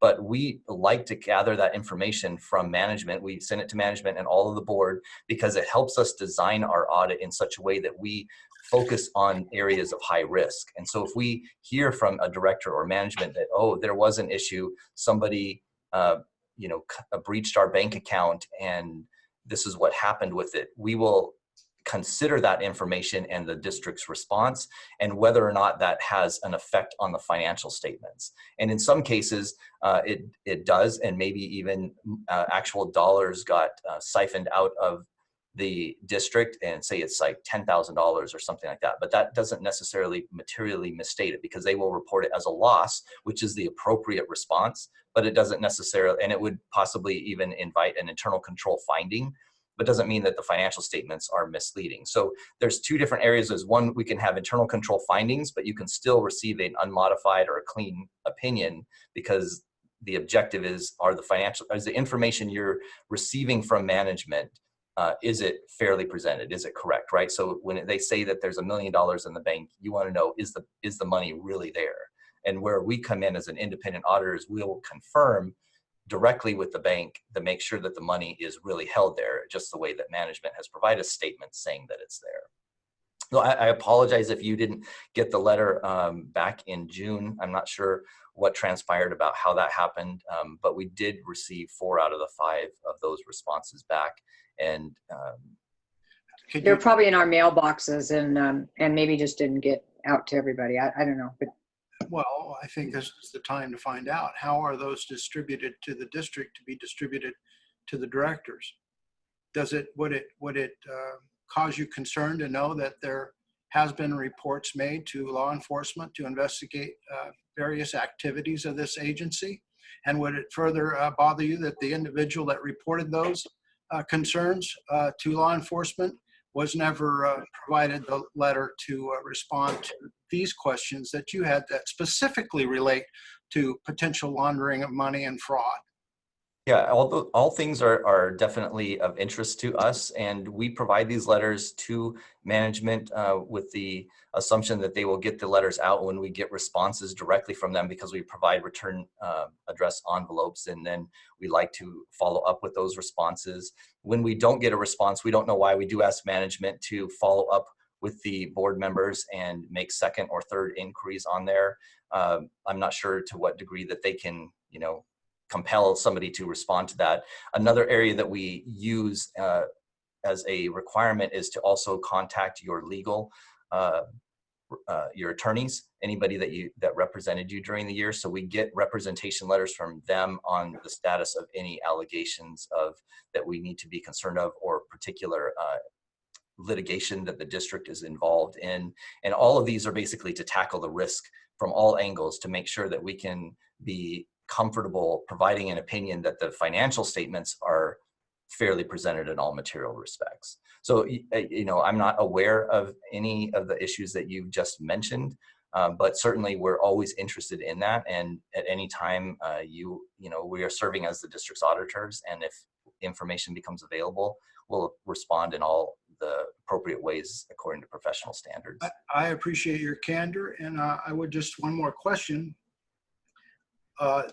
Does having heard what I just said cause you any concern about continuing consider this a clean audit. At this time, I would have to look into what the allegations are a little bit more, but I'm comfortable with providing the opinion over the financial statements because remember, we have done deep procedures on every single balance on the financial statement area. That's not to say we're looking at every transaction, but when it comes to verifying is the correct pension liability reported, is accounts payable the right balance, accrued compensated absences, we've gotten detailed schedules and supporting documentation that we've done our procedures over all those balances. So I feel confident in the balances that are presented to the board and that they are fairly presented. And so, yes, I feel strong about the opinion that we're able to provide, but I am certainly open and interested to hear anything that the board is willing to share about whatever you're talking about is. Thank you, Brad. If he has anything, he can give it to you. But Absolutely. There were some accusations made right there about Mission Springs Water District. So if you've got that information, would you please give it to our attorney? Steve? That information that you just accused the district of, or said something, would you please tell our attorney about that? Because your attorney has the copy of the last email that I shared with, that was spurred by my not having received this correspondence from the auditor. Very concerning that you would play this game when you know full well that this district is being carefully monitored by people at every level. Well, if there's an investigation going on, we should know about it. And I don't think anybody said anything about an investigation going on. I think they would have to talk to the district to have an investigation going on. So anyway, so thank you, Brad. Good presentation. Anybody? I think we're done with the questions. I don't think anybody else has any questions. You did. Yes, I have a question. So, okay. So I think we will move on to the next. Nancy. Yes. I had a question. I'm waving my hand here. Okay. I can't. I didn't hear you, and I didn't have you on the right page. Oh, there you are. Okay. Yeah. Okay. I lost you. Yeah, this is not really a question as much as a comment. I was one of the other board members that didn't receive that letter, and it was really no big deal. I responded back and sent the Form N as well as responded in email. So it was not really, at least from my perspective, a big deal to respond to that email and get the information back to you. So anyway, that's my take on it. Yeah. Okay. So thank you. I guess we don't have any more questions. I don't hear anybody. Okay, thank you. Thank you, Brad. Have a good one. I can't say travel safely anymore, so. Right. Thank you. Have a great day. You too. Okay, number 10, mid-year budget review.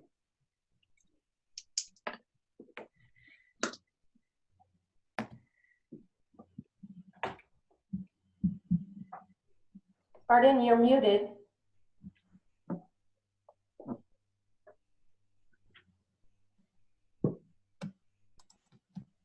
Matt will give you a presentation today, but I don't know if he plans to repeat what we presented to you during the workshop, but we did have a workshop and we gave you a pretty detailed representation of what the budget is. So with that, Matt, I'll let you take the floor.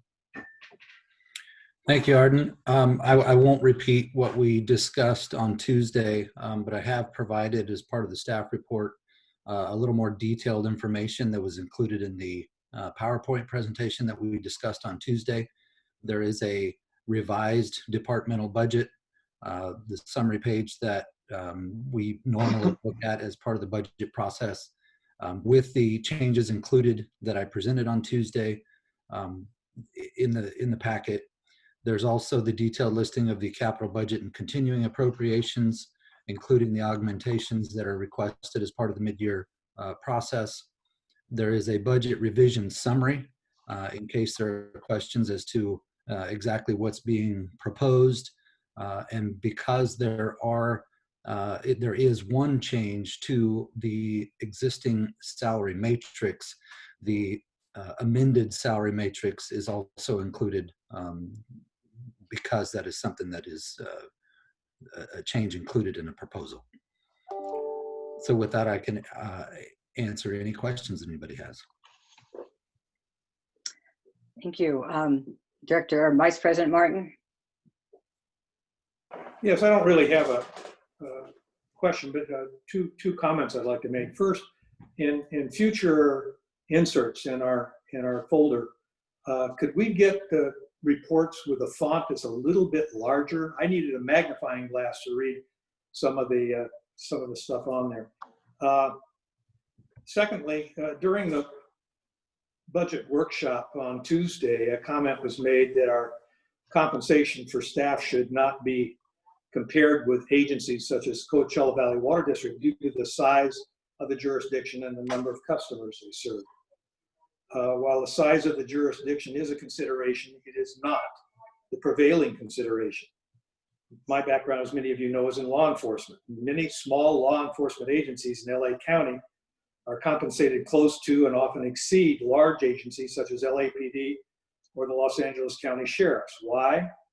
Because compensation is based on qualifications of the personnel and the requirements of the job, not the size of the jurisdiction.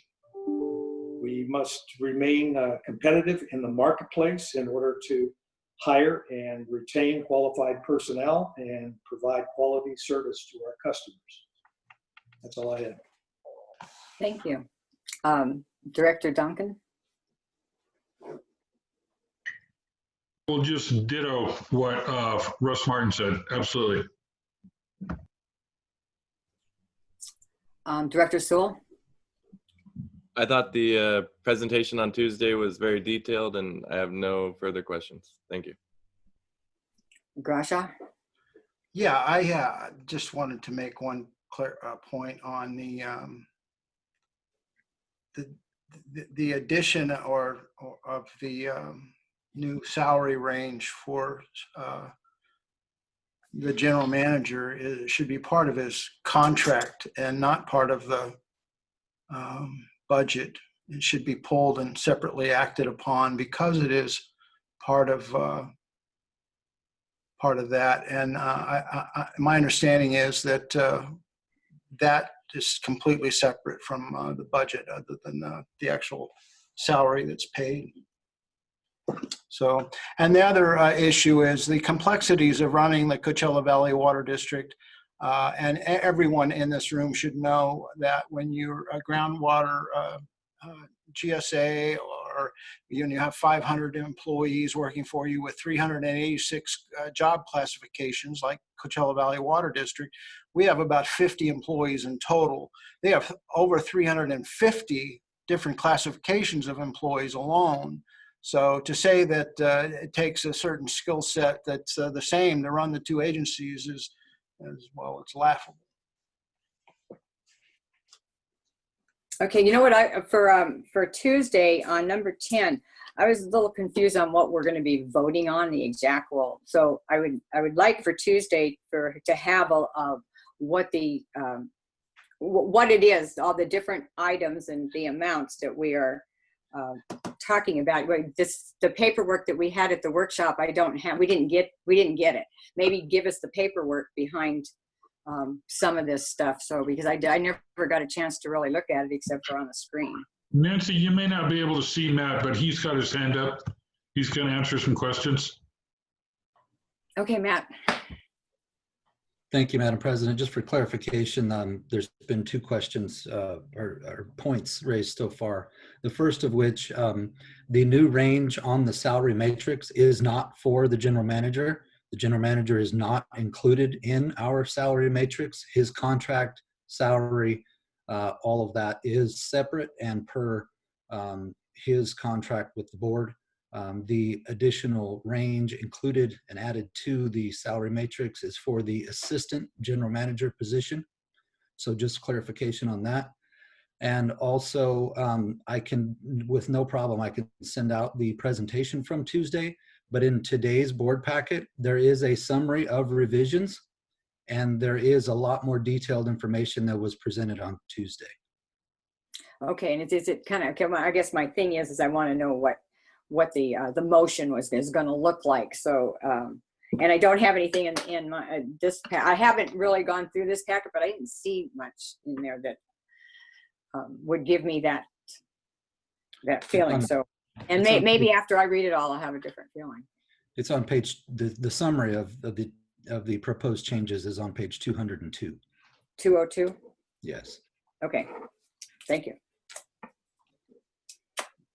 Okay, so anybody, I think I asked everybody if they had any questions, so we'll bring this back up on Tuesday. Thank you. Discussion items, number 11, Mission Springs Water District Regional Water Reclamation Plant Facility. So Steve Ledbecker, you've been waiting patiently. Yes, we have a lot of things happening here. You'll be hearing more and more about this. I would assume that you will be getting action items almost at every meeting for a while here now until we get this project completed. Steve, do you want to give them some status on the design and the bidding and the grants and et cetera? Certainly. I appreciate the introduction there, General Manager. Good afternoon, Madam President and Board of Directors. I'll start with some of the procedural items and then I'll finish with a discussion on the SRF and what's happening with that. The final plan specifications and estimates, those are going to be wrapped up this month. I spoke with the design consultant, AECom, about a week ago, and they were finished with the plans. So the plans themselves are ready for bidding, but they're still working on some of the details and the specifications. We want to make sure that those two documents marry well with each other and there's no discrepancies between the two, which would generate a lot of questions and RFIs during the bidding process. So the better job we do now to make sure those two documents are consistent with each other, the less effort that will be during the bidding process, which was discussed earlier in the agenda for AECom to come back and provide bidding services. So again, we're doing everything we can now under the existing design contract to mitigate any costs that are spent during the bidding phase with the consultant. As you may recall, the proposed facilities waste discharge requirement permit with the Regional Water Quality Control Board, it has a requirement that we install 3 monitoring wells to monitor groundwater elevations and groundwater quality surrounding the plant, 1 upstream and 2 downstream. The district brought on a consultant to prepare a monitoring wells work plan, and that work plan has been completed. Final draft has been submitted to the board this month for their review and approval.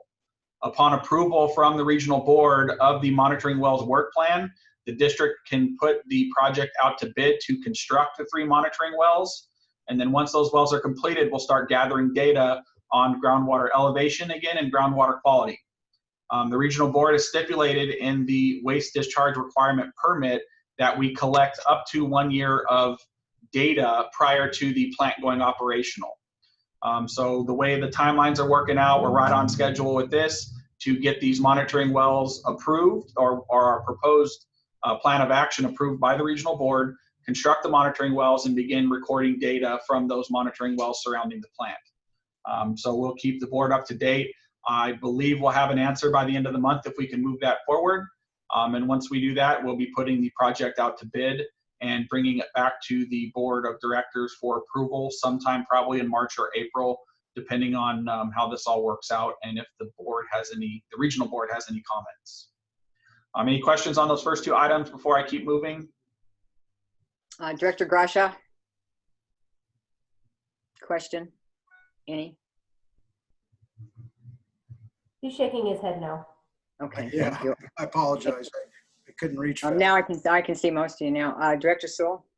No, thank you. Randy? Russ? We appear to have lost Russ. You know, he was, I saw that. He wasn't, he's gone. Okay, I see. Okay. It looked like he had to take a break for a minute, but I could be wrong. Yeah, it looks like he's still on. I mean, he's still connected, I think. Anyway, okay. Thank you. Go ahead, Steve. Go forward. Steve Ledbetter goes forward. Okay, thank you, President Wright. The next item is, as you may recall, we've been delayed with the conveyance line project due to a right-of-way issue. There's no available right-of-way on Little Morongo to get from one side of the street to the other. So we've made some headway on that. I'm happy to report with the Coachella Valley Conservation Commission. I had some good discussion with new staff that has taken over at the Conservation Commission and extended the discussion and identified that the regional water reclamation facility is a project that is covered in the current MSHCP plan. And so the impacts related to that project and the projects associated with it are covered under the MSHCP plan. So with that being said, it appears that the Coachella Valley Conservation Commission will be willing to give us the easement since our project is part of the covered plan, basically in the northwest corner of their property at about Little Morongo Road and 18th. We basically need a cut back corner right there to get from one side of the street to the other with our proposed 36-inch sewer pipe that's going to feed the proposed treatment plant. So I am happy to report that. I am in discussions with staff at the Coachella Valley Conservation Commission to get myself and Mission Springs staff on the agenda for the next, it's called their Coordination and Joint Projects Review meeting. So I'll be making a pitch. I don't know if Danny or any other staff will be joining me, but we'll be making a pitch there in the next month or two to get this easement so that we can resume design and get that project back on track with the treatment plant itself. And with that, I'll jump into a discussion on the SRF application. So as you may recall, we've submitted an SRF application with the State Water Resource Control Board for $47.6 million for the regional water reclamation facility, the conveyance line that will feed and deliver flows to the plant, and the groundwater quality protection program area M2 collection system. And under that SRF application, we're seeking grants we're seeking up to $8 million in grant from the Small Community Wastewater Program, and we're seeking an additional $8 million in grant from the Groundwater Grant Program. As I reported last month, staff and myself have been in discussion with the state board staff to confirm eligibility for the $8 million of groundwater grant funding. They have advised us that if we agree to take on the septic abatement portion within Area M2, so if we agree to abate the 405 existing septic tanks, they're willing, or that would make us eligible for the full $8 million in funding from the groundwater grant program. So the district expects that that's going to cost about $1.5 million, all in costs for everything to do that abatement portion.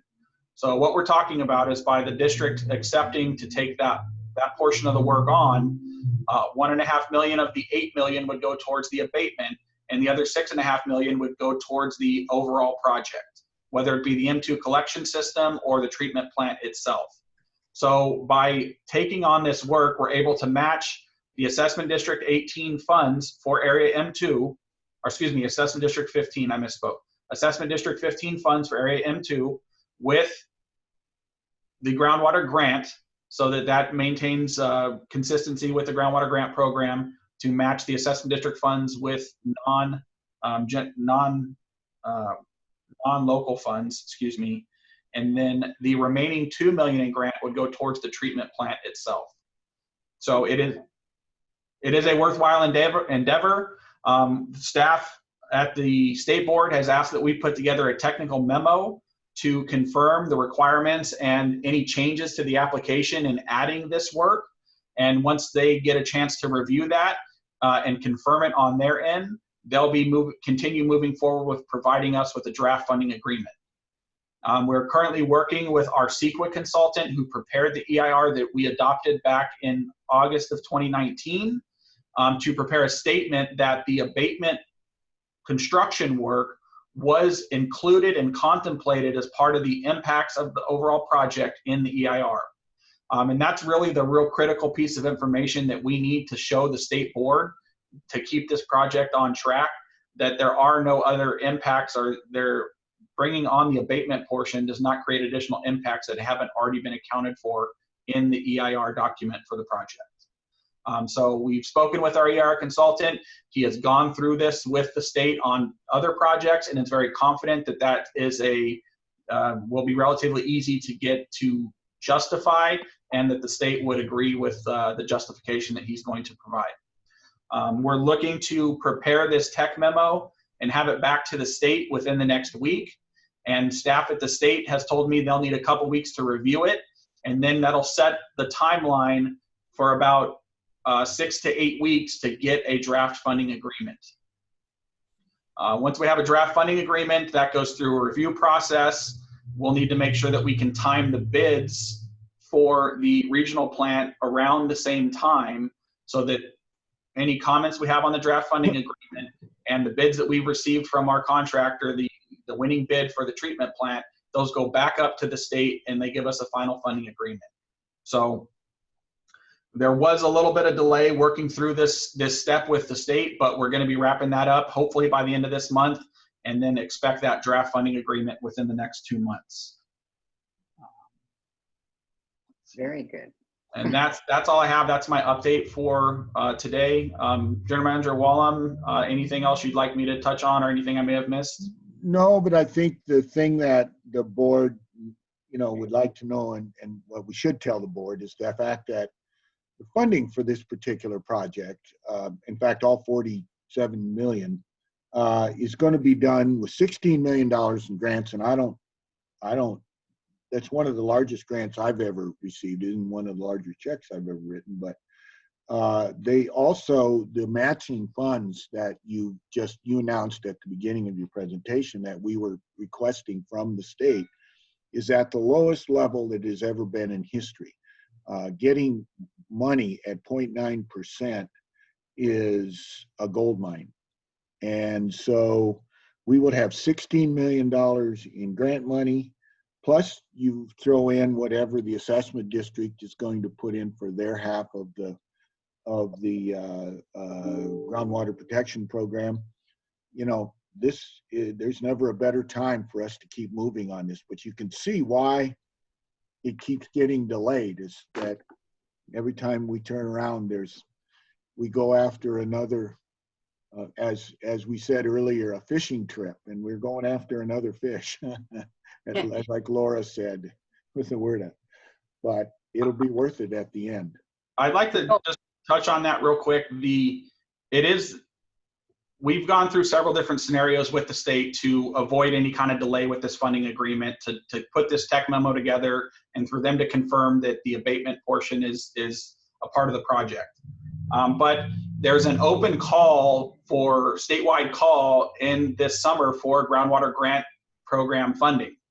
And as a DAC, we are at the front of that line. So we don't want to split this into a separate agreement, try to pick up the abatement portion in a separate SRF application. We don't want to do anything that would potentially jeopardize that $8 million in funding. So that's why staff and myself have all come to the conclusion that it's best that we address it now, roll it into the application, and then staff and management level at the state board has said that with that approval, they'll recommend a full $8 million from the small community wastewater and a full $8 million out of the groundwater grant program in our application. So we will make the effort to get all of that in place. Art, another thing that we were talking about last year in DC was using that $35 million, which is a grant money. And so you secured that. So 35 million is your largest. Anyway, we just haven't got it yet. Okay. But to use that on the plant, we talked about seeing if we could use that on the plant. Yeah, we asked Brad that time you and I and Randy were out there. Yeah, we did. And she said, well, there's always a chance. Maybe we should kind of start pursuing that a little bit and see what we can come up with. Well, there's not much money in that pot, but yes, we'll go after everything we can. Just a thought. More about it. Yeah. And maybe phase 2. I don't know. But we did ask them. Yeah. Okay. Yeah, let's not forget about that money. We won't. Anyway, okay, Steve, Director Duncan, do you have any questions for Steve on that last one? Director Sewell? Well, it sounds like good news, even though we've been delayed some. I know it's a tough question, but a perfect world, do you see us hopefully breaking ground this year? And what kind of timeline do you expect once we do break ground? Once we break ground, we're looking at about an 18-month timeline, at least to get initial operational. There might be some punch list items that drag on a little bit, but we're looking at an 18-month construction schedule. The funding agreement, every chance I get to talk to the state, I press them on the timeline and reiterate how precious this project is to the district and how important it is to our constituents. But we're looking at 2 months to a draft funding agreement.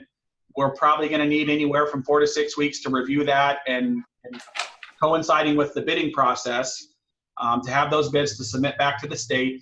And then it's about another 2 months to the final funding agreement. So we're looking at, let's just say 4 to 6 months to where we can 100% move forward with construction. We do have a few options to start construction a little bit sooner, but I can't really elaborate on that until I get more information from the state. What the state determines as part of the draft funding agreement is what they call their construction eligibility date. And once they set that date, which has been promised to us in this draft funding agreement, they'll set the date that the district could actually start construction, and all costs would be reimbursable from that point forward. So we can try to speed up this bidding process, and when we actually award to the contractor and give them a notice to proceed based on what that date is determined from the state board. So we're really monitoring that. Like I said, the plan specs and estimates, that's all getting wrapped up. We're gonna move right into bidding, and then have that kind of coincide with when we expect that draft funding agreement to come in. So again, to summarize, I think we're looking at 4 to 6 months to get the funding in place and be 100% ready to break ground, and then about 18 months for construction of the treatment plant. Great, thank you. Okay, thank you. Director Grasha? Yeah, I want to thank you for an excellent report once again, Steve. On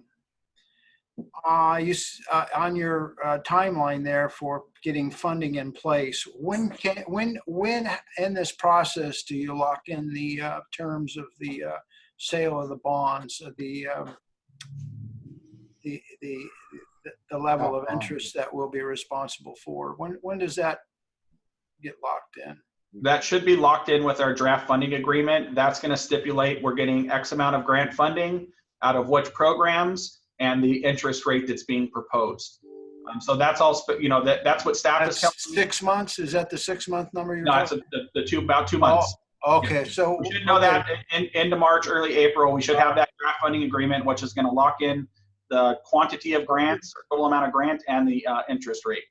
It's extraordinarily important. I don't have access to great information, but the tea leaves that I keep seeing are that interest rates are going up, and it's going to come like a freight train. And 2 months, I think we can survive. I think that would be great if you could lock it in that quick. That we'd probably be all right. But I think by the end of this year, I would suggest that we might not be as fortunate as we would be if we can do it quicker. Thank you. Vice President Martin? Yes, Steve, thank you for the presentation. And that comes at a great time because of all the things that I'm asked when I'm attending other meetings in the public. And that's the one, what's the status of the waste treatment facility? What's the status? So I'm glad we've got this update, and I'm glad we're underway. Thank you very much. Okay, well, thank you, Steve. Good presentation. Hey, Arden, how soon do you think we could lock in the 0.9% interest rate? Can that be locked in way ahead of time? Well, maybe? Steve might have a better feel for that, but that'll happen. That's all part of that agreement. Okay, you got you. That's all in it. Okay. Am I correct there, Steve? Yes, sir. Yeah, he's shaking his head. Okay, I'm thinking the sooner we get that locked in, probably the better rate we probably will get. Well, I mean, 2 months is, we would do it. That's not bad. tomorrow. No, so that's within the 2 months too. That's all part of that. This is Okay, there. okay. It'll be stipulated in the draft funding agreement, which will come back for district review, and also the district's legal counsel will confirm all the details as well. Can I pile on one more question? Just Sure. real quick. We talked about on Tuesday the new facility, the operations center, I'm going to call it. I'm not going to call it an administrative center. I'd like you guys to. It's not, we're not, what are you going to say? Because that's not the. Well, this comes into it's the funding part of it. Okay. Can you somehow lock It's that regional in there as plan. well? Because that's what in my view, what makes it Okay. appealing to move forward with is getting the, and I hate to use the word free money, but in reality, that's what it is. CVWD is paying 3 times that rate for what they're doing, and they're calling that a bargain. So. Okay. Well, maybe we'll get ours. The high desert got. It'd be great. Thank you. I think 1.5%. The high desert got. That is a bargain. That is. So, okay, so now we'll move on to the consent agenda. Anybody want to pull any of those items, 12, 13, or 14? I don't hear any, so we'll take those up on Monday or Tuesday. Directors' reports. Anybody want to do it today, or you want to do it Tuesday? We still have a closed session, so. Yeah, no, I'll do mine Tuesday, but I noticed on the agenda, we don't have director's comments on here. This is because I know, I thought the same thing, but I think it's because it's the study session agenda, and I guess they only going to put it on our board meeting agenda, I guess. I don't know, unless it was forgotten. Not sure. Because we have 2 different agendas now, one for study session and one for board meeting. That should be allowed on every agenda.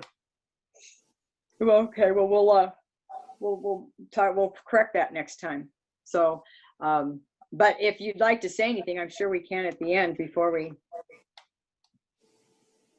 But so anybody else want to do their events or anything? I'm not hearing any. I had comments, just a real quick comment, but.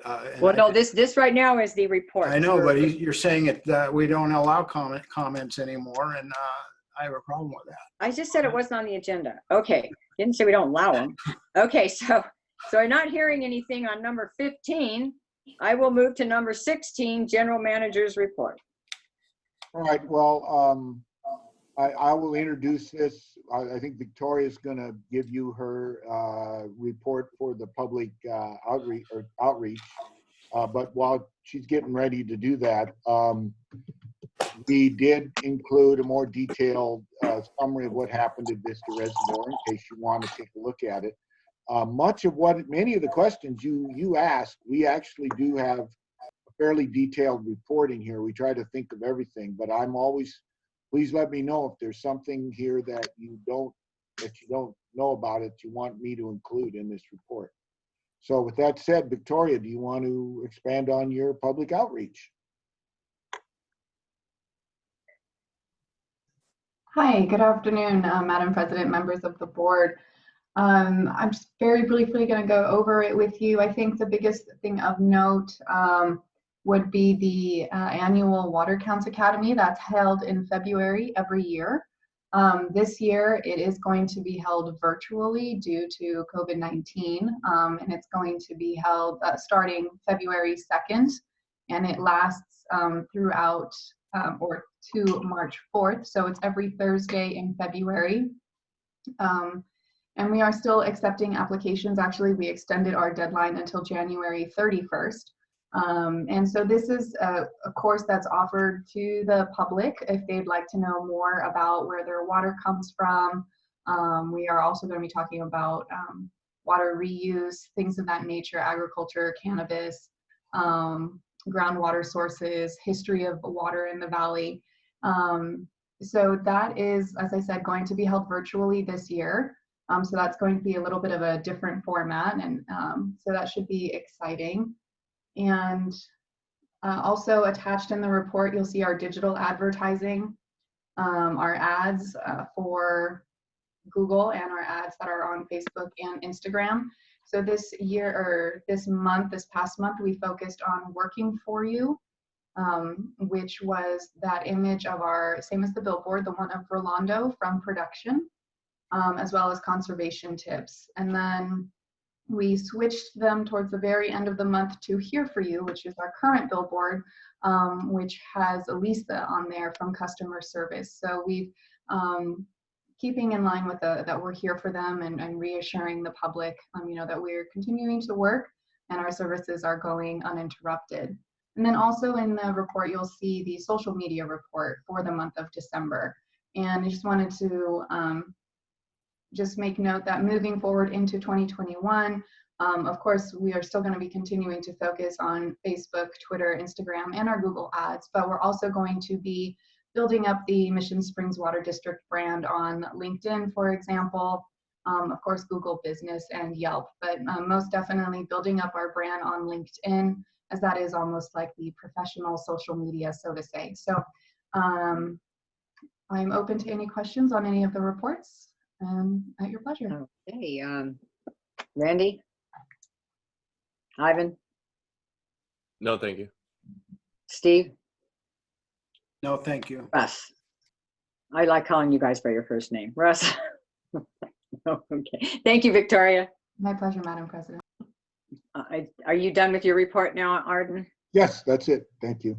Okay, financial report That would be Mr. Mac McHugh.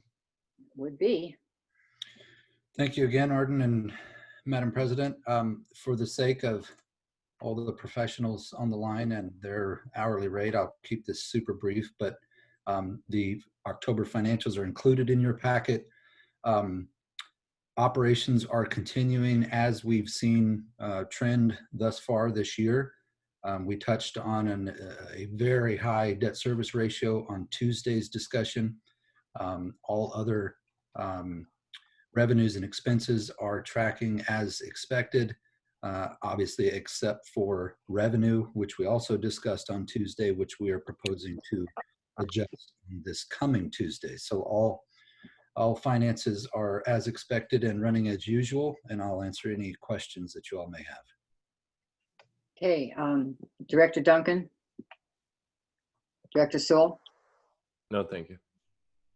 Director Gracia?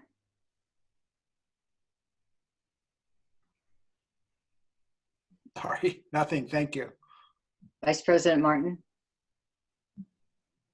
Okay, thank you. Thank you, Matt. No questions. Thank you. Okay, District Council report.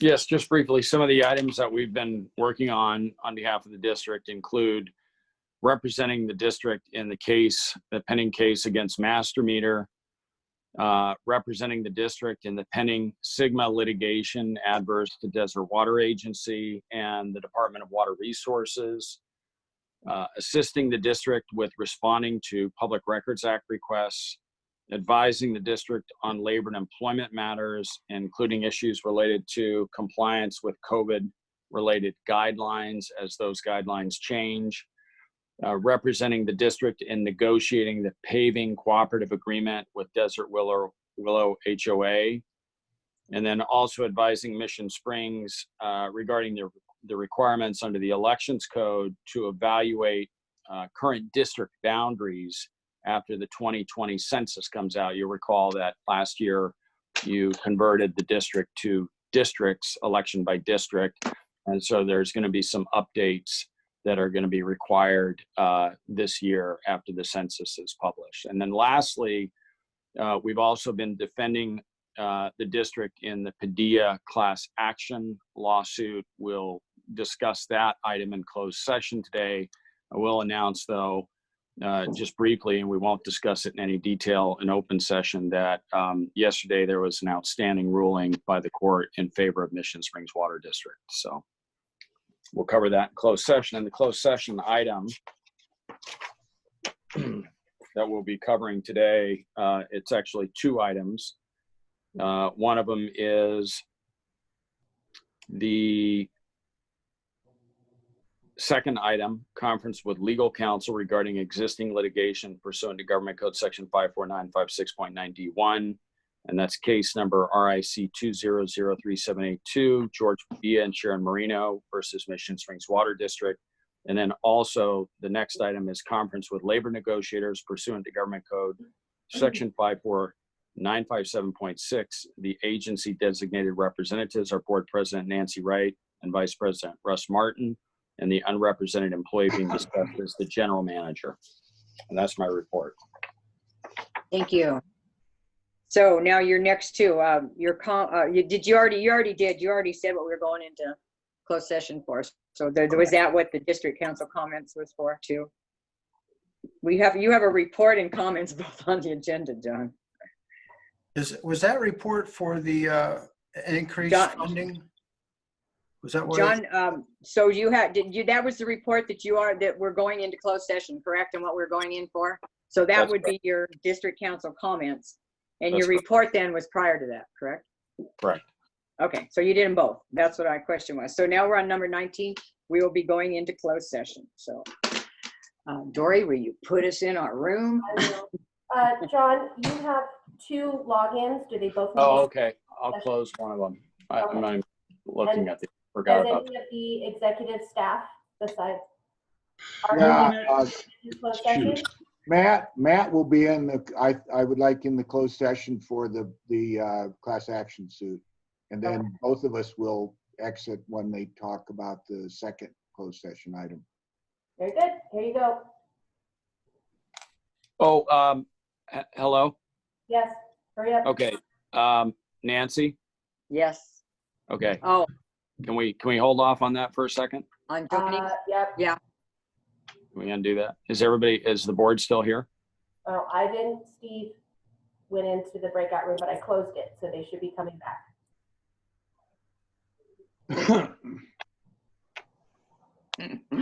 Did you have fun flying through cyberspace? Ivan? You know, Nancy, I got some comments I got to make before we break the meeting. Okay, go for it. Well, you want to wait till the rest of the board gets here? I can go now. I would rather Grasha hear what I John, have can to we? say. John, let me Well, see. it's not, if it's not an agendized item, if it relates to an agendized item, yes. But It does. before we do that, Nancy, I just remembered, I don't think there were any members of the public at the beginning of the meeting. And so we didn't do the public input portion of the meeting. So if We there did are any members of the public, we We did? did at the beginning. Yes, we did. Okay. Dory said there was nobody. Yeah. Okay. Yeah, just in case that matters, everything that just happened. And then I got dragged back in here apparently. That's because John asked you to pull the call back. You like your trip through cyberspace? Yeah, I did. Well, there were 3 of us. We were having a party. I know. So, Director Duncan, is there a comment that you wanted to make about one of the items on the agenda? Yes, there is. And I don't know the item number, but it was regarding our audit. Okay. Okay, it is totally ludicrous and unacceptable that Steve Grasha accused our staff and board members of embezzling and money laundering to the CPA firm that did our audit. I was able to prove in court less than a year ago that his psychotic rants on the internet were nothing more than that. You lost that case, my friend. No, You didn't prove anything. No, I won that. Okay, but you have no proof. You've been ranting for 2 years, this same stupid story.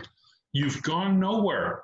There are no the only accusations are yours, your psychotic rants. There are no police records. There are no investigations. Thank you.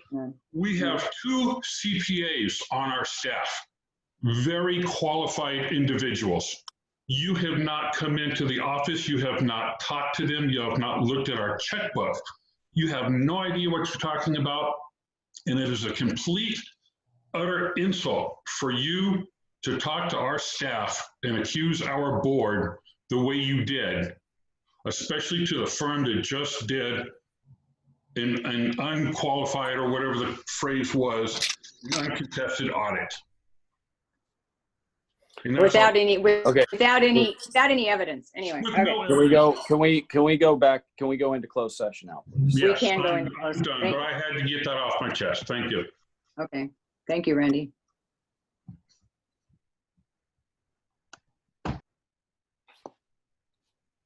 All right. Okay. Oh, I'm all here. Okay, great. Yeah, we're all here, but we've all decided that it's too Whoa, hold on.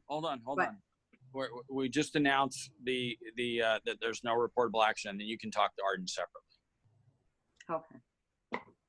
So the report out from closed session, item 19, the board met in closed session, conference with legal counsel regarding existing litigation pursuant to Government Code Section 54956.9 D1, one case, RIC 2003782, George Padilla and Shira Marino versus Mission Springs Water District. There's no reportable action taken. And then conference with labor negotiators pursuant to Government Code Section 54957.6. The agency designated representatives are Board President Nancy Wright and Vice President Russ Martin. The unrepresented employee is the general manager, and there was no reportable action taken on that item either. Okay, thank you. So you mean outside of the meeting? Yes.